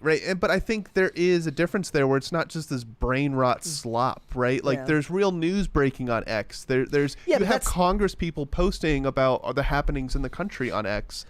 That's never the stuff I end up scrolling through. The stuff I end up scrolling through is people arguing about something stupid. Okay, fair. And it depends on whether you're looking at your For You page or the following page, right? So, I don't know. It's a whole bunch of weirdness here. Politics aside, the fact that TikTok has such a power over people is fascinating. And I really hope there's studies that, you know, I don't think we'll ever be able to really dig into how TikTok is so good and its algorithm, but I wish they would. And I wish there'd be really long, comprehensive studies because it's fascinating. I mean, you know, like technology advanced faster than we were able to, you know, with our brains. So it's like and again, laws can't catch up to that. They can't. You can talk about an opioid crisis, and you can talk about an addiction crisis, and you know say what you want about the drug war. There's tangible things that they can try to ban, which they then doesn't matter because the southern border isn't closed anyways, and the drugs make it over the border, so it doesn't really matter most of the time.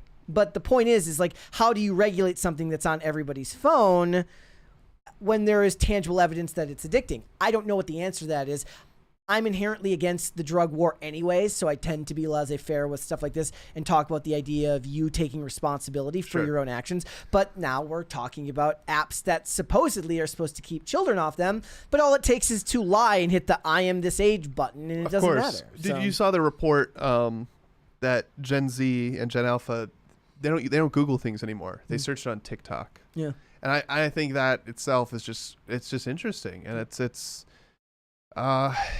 I don't think the TikTok saga is over. No, I think not we're at just all. getting started.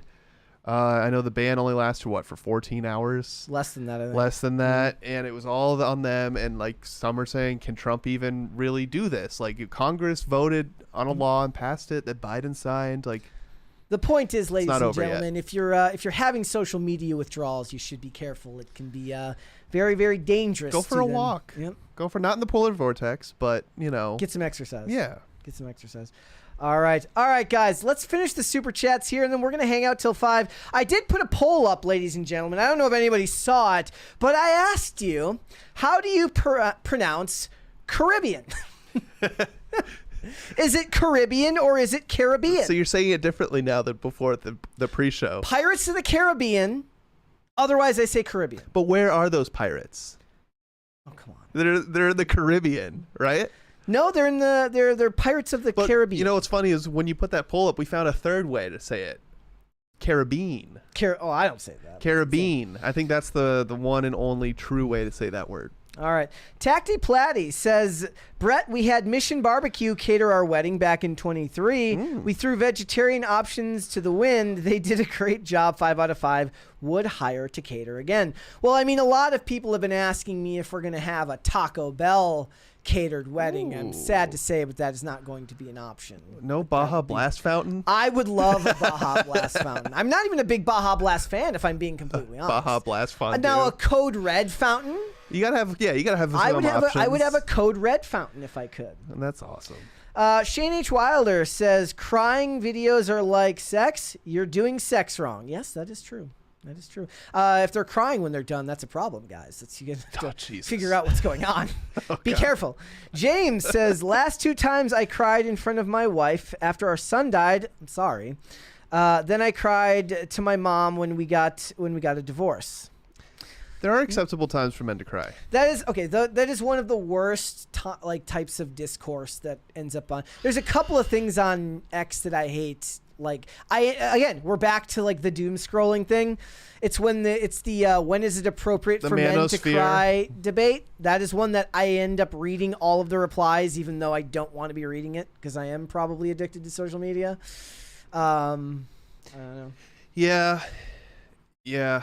You know, I always just joke, men don't cry. They just get a lot of allergies, you know? And so their eyes yeah, are there you watering go. all the time. Rhaegar Targaryen in the chat says, but would Brett have a Beetlejuice Fanta fountain? That was the most disgusting thing I've ever drank in my entire life. It tasted like a Michael's craft store. You should have a Lightning McQueen themed. No. Ka-chow. Pete Donovan says, someone tell Nelly we're a republic, not a democracy. Yeah, but that's become a meme at this point. Like to correct people on that. Only do that if you're willing to then sit down with them for 20 minutes and explain representative democracy and the importance of the... Democracy is a strong buzzword. Yes, it is. Be even more weary if they say our democracy. Pete Donovan says, hi, chair, and howdy, other chair. Yeah, I don't have chair's cameras on. I'm going to let everyone know a little secret. I came in today, and the camera for guest 1 was still on. Really? Yeah, left it on over the weekend. Are you sure it wasn't the ghosts? It could have been the go. I guess. I mean, like, here's the thing. I'm clumsy enough and forgetful enough that I'm not going to. I'm not cocky enough to think that it was something other than me. I heard I was alone in this house Friday night, and right as I walk out the door, something just fell off a shelf, and I did not investigate it. Better not. No. Doug Dauntless in the chat says, Brett's hooked on Oreo Coke. So I tried both the Ew. Oreo flavored Coca-Cola and the Coca-Cola flavored Oreos. The latter sounds better. And I'm happy to report that the Coca-Cola flavored Oreos were in fact better than the Oreo flavored Coca-Cola. Did you see they've got Oreo flavored Oreos now? Yes, I did. That's crazy. That's crazy. I would give the boom to the Oreo flavor to the Coke flavored Oreos, but I would give a doom to the Oreo flavored Coke. Boom or doom. Yeah. Wait, I think I got that right. Yeah. Yeah. My head's hurting. Pop Culture Junkie says, third bad Disney poll in 4 years. Why I sold my stock. Yeah, it's not hard at any given time to find bad news on Disney. That is for sure. There's a lot of bad news when it comes to Disney. But at the same time, $3 billion movies in 1 year. Though Yeah. there's this there's a lawsuit going on right now where Disney is being sued for like $10 billion over Moana by this guy who says that they stole the idea for it. He said 10 billion or 2.5% of the character or of the movies of the character's gross or something like that. Very, very interesting. The Clownfish TV did a really good in-depth analysis of that. Grofty says buck, buck, buck. Buck, buck, buck, buck. I didn't see the chickens today. Let's see. I'm gonna admit something. Everybody here loves the chickens. I never really pay attention to I wonder what do you think? I mean, probably not much, but what do you think is going through their head when there's like just a snowstorm? I they don't know. wake up. There's Just scare the snow crap out of them. Yeah. Scare the crap out of them. Or they probably just. I don't know. Chickens are dumb. They might not. Yep. Think anything about it. Let's see. Back up here. Pete Donovan says, Brett, belated comment, but how are you enjoying Pluto TV? I've used it on and off for years. I've got some great channels from classic TV shows. So here's the thing. I think Pluto I only started using because it was the only station that had the show Without a Trace, which was that show with Poppy Montgomery and Anthony LaPaglia. I don't remember if it was that or his brother. Danny Pino, I think. Bunch of great actors are in that show. I love that show. It's from the early 2000s. It was about a FBI missing persons unit that I really, really enjoyed. It was like impossible. That show and I believe Cold Case were impossible to get on DVD back in the day because they used so many licensed songs that they couldn't get the rights to them for the DVD releases. So when they came to streaming, it was a big deal. I liked Pluto TV for that. I would have to go look at it again. I will say that Roku TV is underrated, and so is Tubi. And everybody, you know, like right now, all of these platforms, they don't want you to use their, you know, their full priced one. They want you to get the ad tier one so that they can put a bunch of ads in your face. And Tubi's not that bad. Pop Culture Junkie says Amazon Prime shop vac level suckage. If you're talking about their UI, then yes, it is garbage. There's nothing worse than like, so they'll have like 5 seasons. And just season 3 you have to pay for. Oh, I hate that. There are examples where just one episode you have to pay for, and I've now got a running list on my phone of all of the shows that have like mislabeled photos and episodes out of order. Like a bunch of like they finally put NCIS on Hulu and a bunch of the episodes are out of order on there, but that was rare for Hulu to make mistakes like that. Amazon Prime's menu and labeling, it's a dumpster fire, and my guess is like they get so many complaints that it just never gets caught up to. It's really funny. I hate that. I also hate when like the seasons, like the autoplay is backwards and it starts on like season 12. Well, no, usually what happens is so on Amazon Prime, all their seasons have their own individual photo graphics. So you'll click on it thinking you're clicking on the whole show, but what you're clicking on is season 3. And then you start playing it and you're like, this doesn't feel like the beginning of a show. And then you realize you have to scroll back up to the top. Yeah. It's very freaking annoying. Yeah. Tacty Platty says, Kellen, I just found some Beyblades on Amazon. Sure you did. Do you want to explain Beyblades to me again? So Beyblades, they're little like spinner tops, right? Made out of metal. Okay. And you'd have like, it'd go on like, I don't know, what would you call, you let it rip. That was their like Beyblade, let it rip. So you like spin it. I don't know what the tool is called. It's like a plastic thing with grooves that feeds into it. And you rip it and it spins and you have them like bump into each other. Look up a video of Beyblades. So they're like fighting? Yeah. Yeah. Look up a video of Beyblades. Okay, hold on. We got time. All right. Yeah, I mean, I explained it terribly. That's why video. It's like a hard metal spinning top, and you have them crash into other hard metal spinning tops in a closed arena. I'm looking it up. But they're all like made out of like plastic now. They used to be like big hunks of metal, and this is weird. It's not weird. It's awesome. They even got like unique designs. Like this? Yeah, dude. I have no idea why. You've never seen these? No. Dude, these were sick, bro. Video's in like 1440. Is it really? It's like skipping, yeah. Okay. They're sick, dude. We'll get some. I think you can buy them from Hasbro, but again, I don't know if they're the legit ones or like the new crappy safe ones. No one wants those. So it's like a dreidel? Yeah. Okay. I guess so. I see somebody in the chat says, Clitorum says, and you pull the ripcord like a chainsaw. There's a ripcord. Yeah, Okay. there you go. Okay. Yeah, so it feeds into like See, the this is the top. thing. Before you got addicted to TikTok, you had to find other ways to interest yourself. Dude, well, here's what. Listen, man. You get Beyblades. You go to the local park and you have a Beyblade tournament, right? You know, you meet new friends. You make new enemies. You know, This it was a doesn't whole. sound like a real thing. Oh, dude, it was totally a real thing. Okay. I don't know where you were. DCNC says TikTok gets banned. 2 weeks later, U.S. productivity goes up 20%. Well, so that's kind of I butchered my question earlier about like, hey, these people could be doing something more meaningful. Mm-hmm. But I think that he said it much more eloquently than I did. Like, listen, we have a lot of we spend a lot of value with our time, with our dollar on stuff that doesn't produce anything, you know? Frosty Chaos in the chat says Brett is an 80s kid, only 90s kids. No, I'm not. I was born in the 80s. That doesn't make me an 80s kid. I grew up in the 90s. I was born in 1986. They also had Bakugan. Remember those? Nope. Oh, man. Those were little, like, balls, and then the cards had magnets in it. So when it landed on the card, it would pop out, and there was a monster inside. It says that's why Brett doesn't have an arch nemesis. He'll never battle Beyblades in the park. Maybe that's why. Yeah. I do like the idea. It's like some people go to the park to play chess. Some people go to play Beyblades. You don't see it anymore. I will say that. But dude, like, I mean, I remember like my classmates in like elementary school. They'd bring their Beyblades to school, and the teachers get real mad because I can imagine. they'd be ripping them in the hallways. I can imagine. Okay. Oh Let man. me scroll up here. Prometheus 1987 says, everyone shut up. Baby number 4 confirmed baby girl. Perfectly balanced, as all things should be. Woo! Congrats. Congratulations. That's awesome. Congratulations. I was going to do a Thanos impression, but I'm not going to.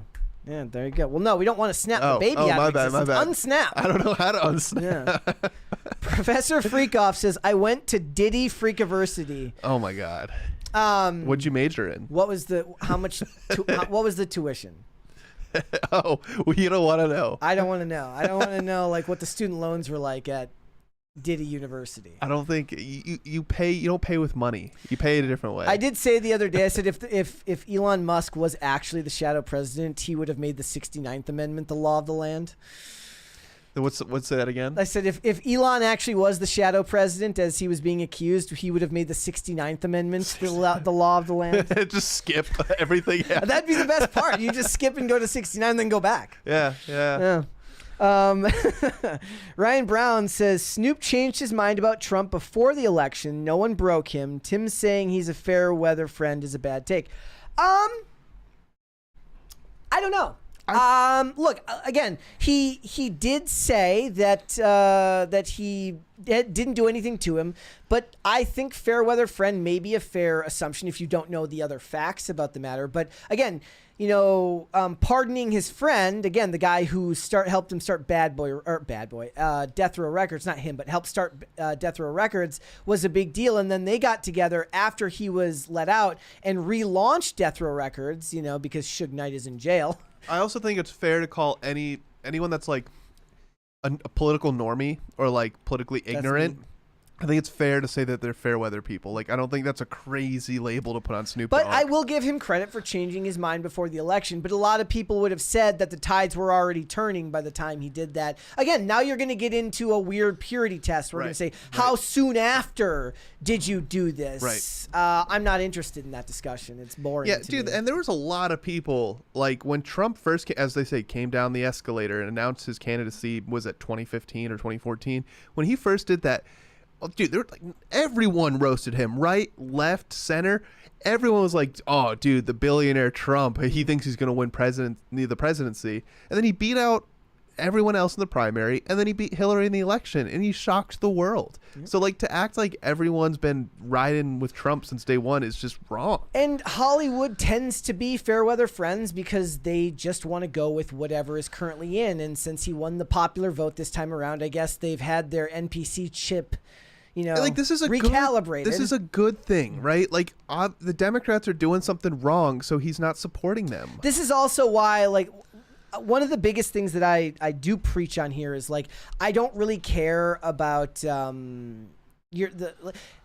am a separate art from artist person, right? Like I can watch anybody do anything, whatever stupid thing they said on social media, whatever stupid beliefs they have, whether it's politics or even whatever sports team they support. That's not going to stop me from enjoying their work. There was like, I was watching an old episode of Elementary yesterday, and I think the actress who was like, she came out of left field this year to dunk on Zachary Levi because he supported Trump. What was her name? Like Laura Benatti or something like that. And everybody said, who? I don't even remember if that's her first name. I do know that that was her last name. She was in an episode of Elementary, and I'm like, where do I remember her from? And it's like, oh, this is the lady who was like on her IMDb. One of her IMDb trivia facts is like, hates Republicans. It's like, imagine that being as like a listed reason, a listed like quirky fact about you. Doesn't stop me from enjoying the things that she's made. I don't care, right? So if I don't care, if I'm going to enjoy your work for what it is, I don't have to worry about who's a fair weather friend and who isn't.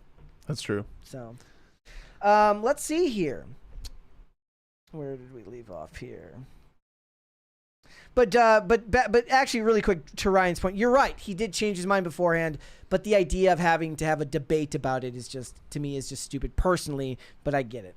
Joe Spitali says, buy Chinese Beyblades. Okay. I don't know. I don't know if they're good or not. Okay.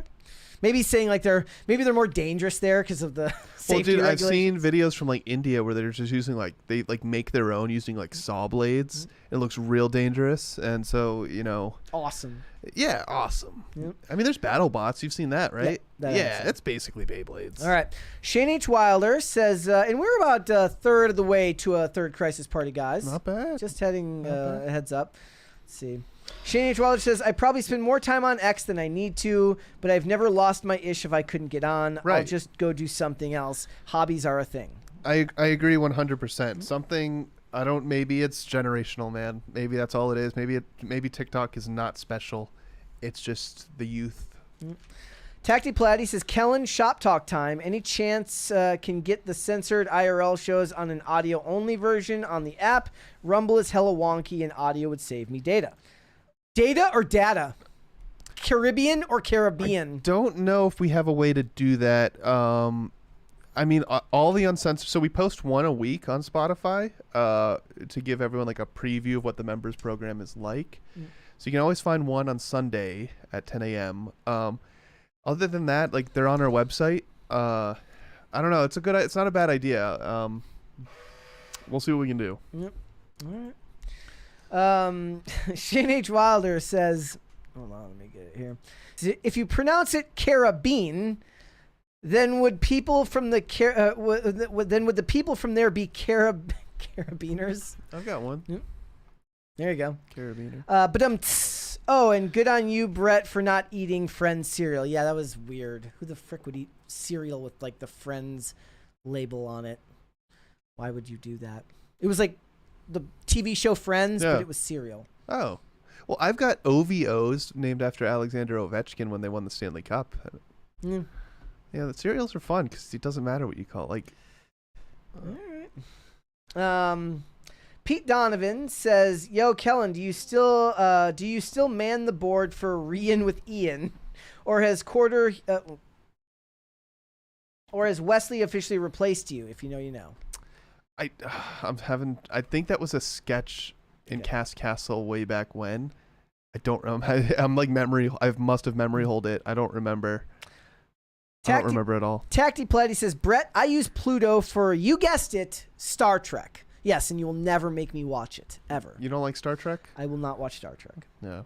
Shane H. Wilder says, someone at work brought Beyblades in an arena. They are cheap in plastic now. They also cost $20. They cost $20 a pop now. Find an old one and you'll always win. That's feel so like sad. somebody here bringing in Pogs. What were those? Seriously? Yeah. There's little Talk about generational differences. little wooden chips. Well, they're not wooden. Usually they're like cardboard. What do you do with And them? then you slam it with the slammer. I have no idea what you're talking about. I mean, nobody when we had them, we didn't actually play Pogs. We just collected them because you wanted to get all the cool designs and everything. That's like Beyblades, except you fight with them. Yeah. You know? Pat the Plumber says, Brett's 20 years too old for Beyblades. There you Maybe. Maybe. Let me see here. Omega Red fan says, in a way, when Trump said Jeb Bush is a mess, it was clear he was going to win. Yeah, I know. There's a few people in chat that get upset when I was saying most people weren't with him since day one. But it's true. No one took him seriously at first. It's not that you hated the guy. But it wasn't until the debates really first started that Trump, started becoming the Trump he is today, No one really, he wasn't into politics before that. He had a show on TV, Ryan Brown says, I spent hours on X for Grok to make a dark version of Kermit the Frog in Vietnam with an ear necklace smoking a cigarette. You can, well, here's the good news, and I'm happy they did this. You can now download the Grok app. So you don't have to worry. Like, if you don't want to be scrolling through your feed, you can just download the Grok app and log in using your Twitter credentials or your X credentials. Yeah. And you just have the AI app. I tried to get for Olivia. I tried to get Grok to draw me an image of Snoopy being duped and arrested by the crew of Leverage from the show Leverage, and it could not do it. You should make one of Snoopy getting deported. That's a good idea. That's a good idea. Rhaegar Targaryen says, please clap. And Frosty Chaos says, hear me out, Brett. PC cereal. Ah. Look, if I can't have a cast brew because I don't drink coffee, PC cereal would be great. It would make all the Maha people angry, though, because I would have the unhealthiest cereal you could get. But it sounds like politically correct cereal. That's what PC cereal sounds like. It's you might have a branding, a bunch of different colors and a bunch of different XX and XYs. Oh, dude. Yep. All sorts of different colors. Yep.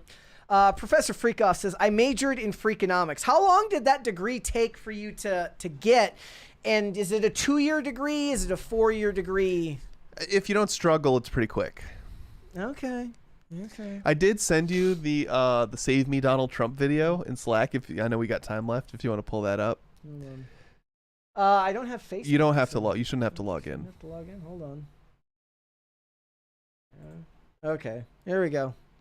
I'm sure, chat, you guys have seen this video before.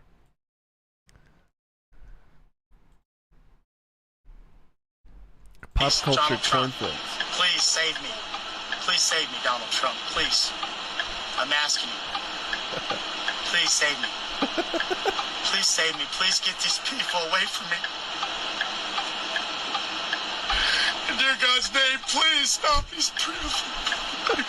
Wait, are they actually pointing their firearms at him? Or was that a flat? He got pulled over. Okay, it's a she's on her. Yeah, I mean, I think you have it cropped, so we won't see any of the firearms. But nothing happens to the guy. But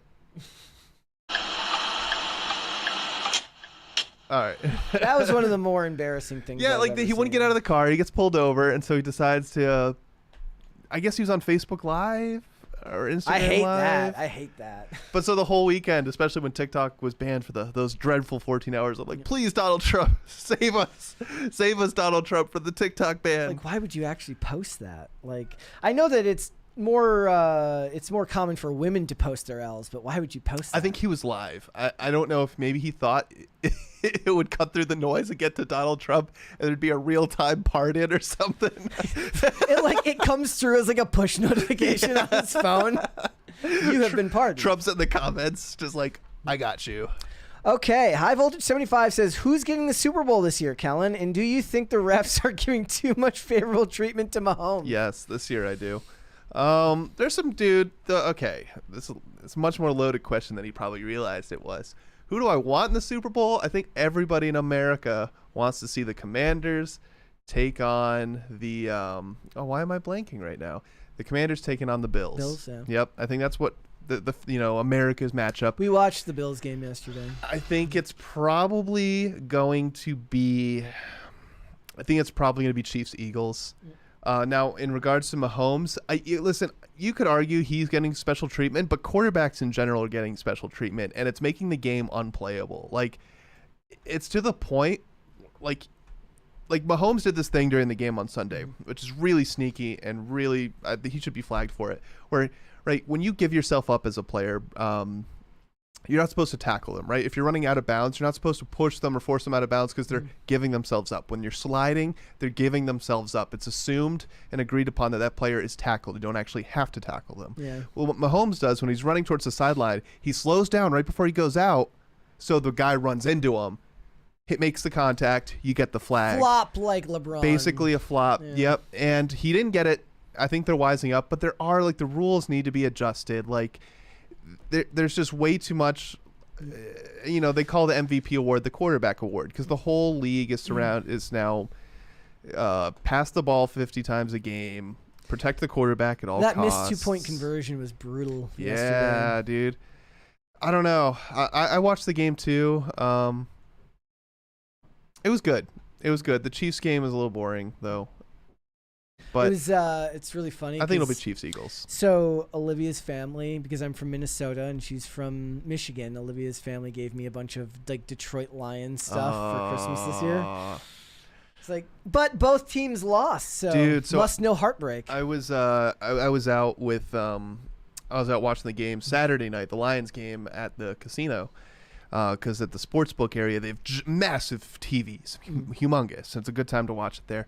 And, dude, this one dude was pacing around. I've never looked a man look so distressed in my life. He must have bet his mortgage or something on the Lions to win. Damn. And he was going through. I mean, I only can assume, but every time something, like, good happened for the Commanders, the guy was just, like, had his head down. He was pacing back and forth. I'm like, this is really hard to watch. Like, this guy obviously has a ton of money on this game. Like, it's also really funny because Olivia, obviously being a diehard Lions fan, well, our landlord, who's the nicest lady on planet Earth, she is a Commanders fan. Oh, okay. So, like, we could like hear the game from below us, and she's cheering there, and then like Olivia's getting pissed.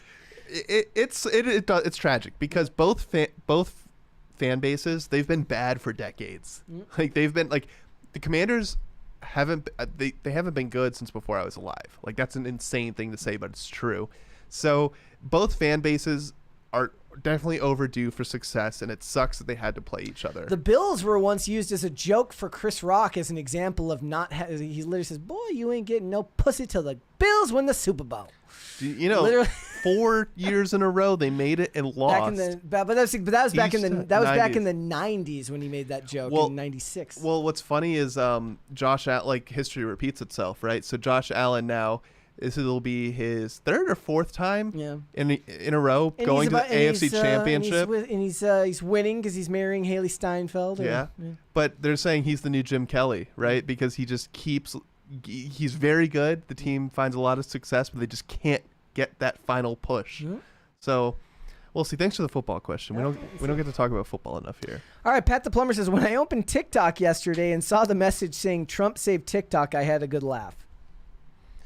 Oh no, we've Ethan Miller in the chat. He says all games that involve men in tight pants fighting over balls is he doesn't like it. So I think people who complain about sports ball are just very unserious people. Olivia says I'm still in mourning. Yes, she's still in mourning. It sucks, but dude, they played their life. I mean, but the Commanders, what was it, 4 or 5 turnovers? I mean, they played such a good. They've earned it. The Lions do too. But listen, the Lions are young. They're it's not like their Super Bowl window is closing. It's only just been opened. L.E. The Final Metamorphosis says Brett doing a Cat Williams voice. This is really Trump's America. This really is Trump's America. That was Chris Rock. I didn't go into it fully because I realized I had to swear to do it, and then I kind of half-assed it. But you should go listen to that Chris Rock album, Roll with the New. People die in football. Don't fight over balls. Well, I agree there. I mean, it depends. Like, did you grow up playing sports? Do you care about sports? I grew up playing sports, so I don't watch a lot of sports, but I still appreciate, the amount of work and effort that goes into becoming a pro athlete. Yeah. It's tough work. Chat, everyone's trying. Football's a beautiful game. Shane H. Wilder says, "What would you want in a PC cereal?" No reason. I would want it to be the unhealthiest thing ever. Because because everybody that would make all of the right-wing crunchies angry, and that would make me laugh. Do you want like Lucky Charms without the marshmallows? With the marshmallows, with more of the marshmallows. Oh, also I had one of those. I finally I don't ever drink coffee. I don't even really drink iced coffee. But yesterday I found one of those cinnamon toast crunch iced coffees, and it looks like something that will actually make your insides melt from the sugar in whatever it is made with, which is probably something that isn't legal in most of the rest of the world except for here in America. And I had it, and it tasted fine. And actually, the biggest concern you should have is when you buy a product that's supposed to taste like another product. Now when they do that, it tastes exactly like that product. So when you buy a coffee that's supposed to taste like Cinnamon Toast Crunch and it tastes literally exactly like it, you should wonder what industrial strength drain cleaner they had to make that with to get it to taste just like it. I don't think that's a universal rule, because I've had a lot of things that were just terrible, No, I'm saying that it's a bad sign that so many of them actually do taste exactly like something now. You know what I'm really bummed out about is Starry. Sierra Mist used to be so good, and then right around the time they rebranded to Starry, it just sucks now. Different formula. It's gotta be. It's gotta be something like that. Yep. But RFK he'll be here soon to clean all that stuff up. Yeah, ban the red 40, ban the. Oh, are you food maxing over there? I'm food maxing. I'm anti food ban. I'm anti unhealthy food ban. I'm anti industrial chemicals, like you just complained about. So. No, man, we're fine. You know what's weird, though? Adds character. I see people, even athletes now, professional athletes are embracing the beef tallow, skincare products. Well, I mean, they should have been doing it more before anyone. Not for food, though, for the skincare, like the lip balm and lotions and stuff that are being made with beef tallow. And I'm like, wow, this is really going mainstream. Cool. Olivia Claire says, Kellen, which team do you want to win the Super Bowl? Either the Bills or the Commanders. Okay. Both would be fine. I think Buffalo's earned it. Washington's got plenty of time. Josh Allen. I mean, the Bills' Super Bowl window is starting to close. I'm so tired of Patrick Mahomes. See, the thing with Patrick Mahomes is I didn't care last year or the year before when they won the Super Bowl, because those games were really exciting.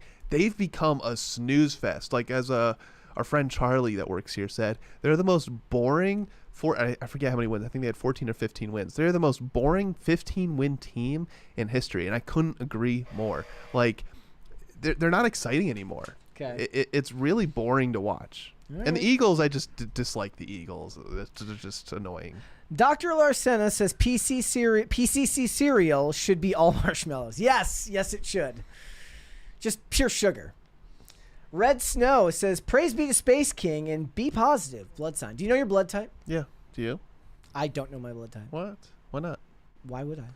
I don't know. I feel like it's... I don't know. You go to the doctor. They do blood work every now and then, right? I don't really go to the doctor. Oh. I have to in a couple of days to get my shoulder looked at, but before that, it had been a very long time. Yeah, I think all they need to do is a finger prick. I don't think they need a lot of blood to get your blood type. I don't really care. It's is there something wrong with my blood? Sure, tell me that, but you should know. I should know in case you get into a bad accident or something, and they'll ask you what's your blood type, so they don't have to if they have to test it when you're in an emergency.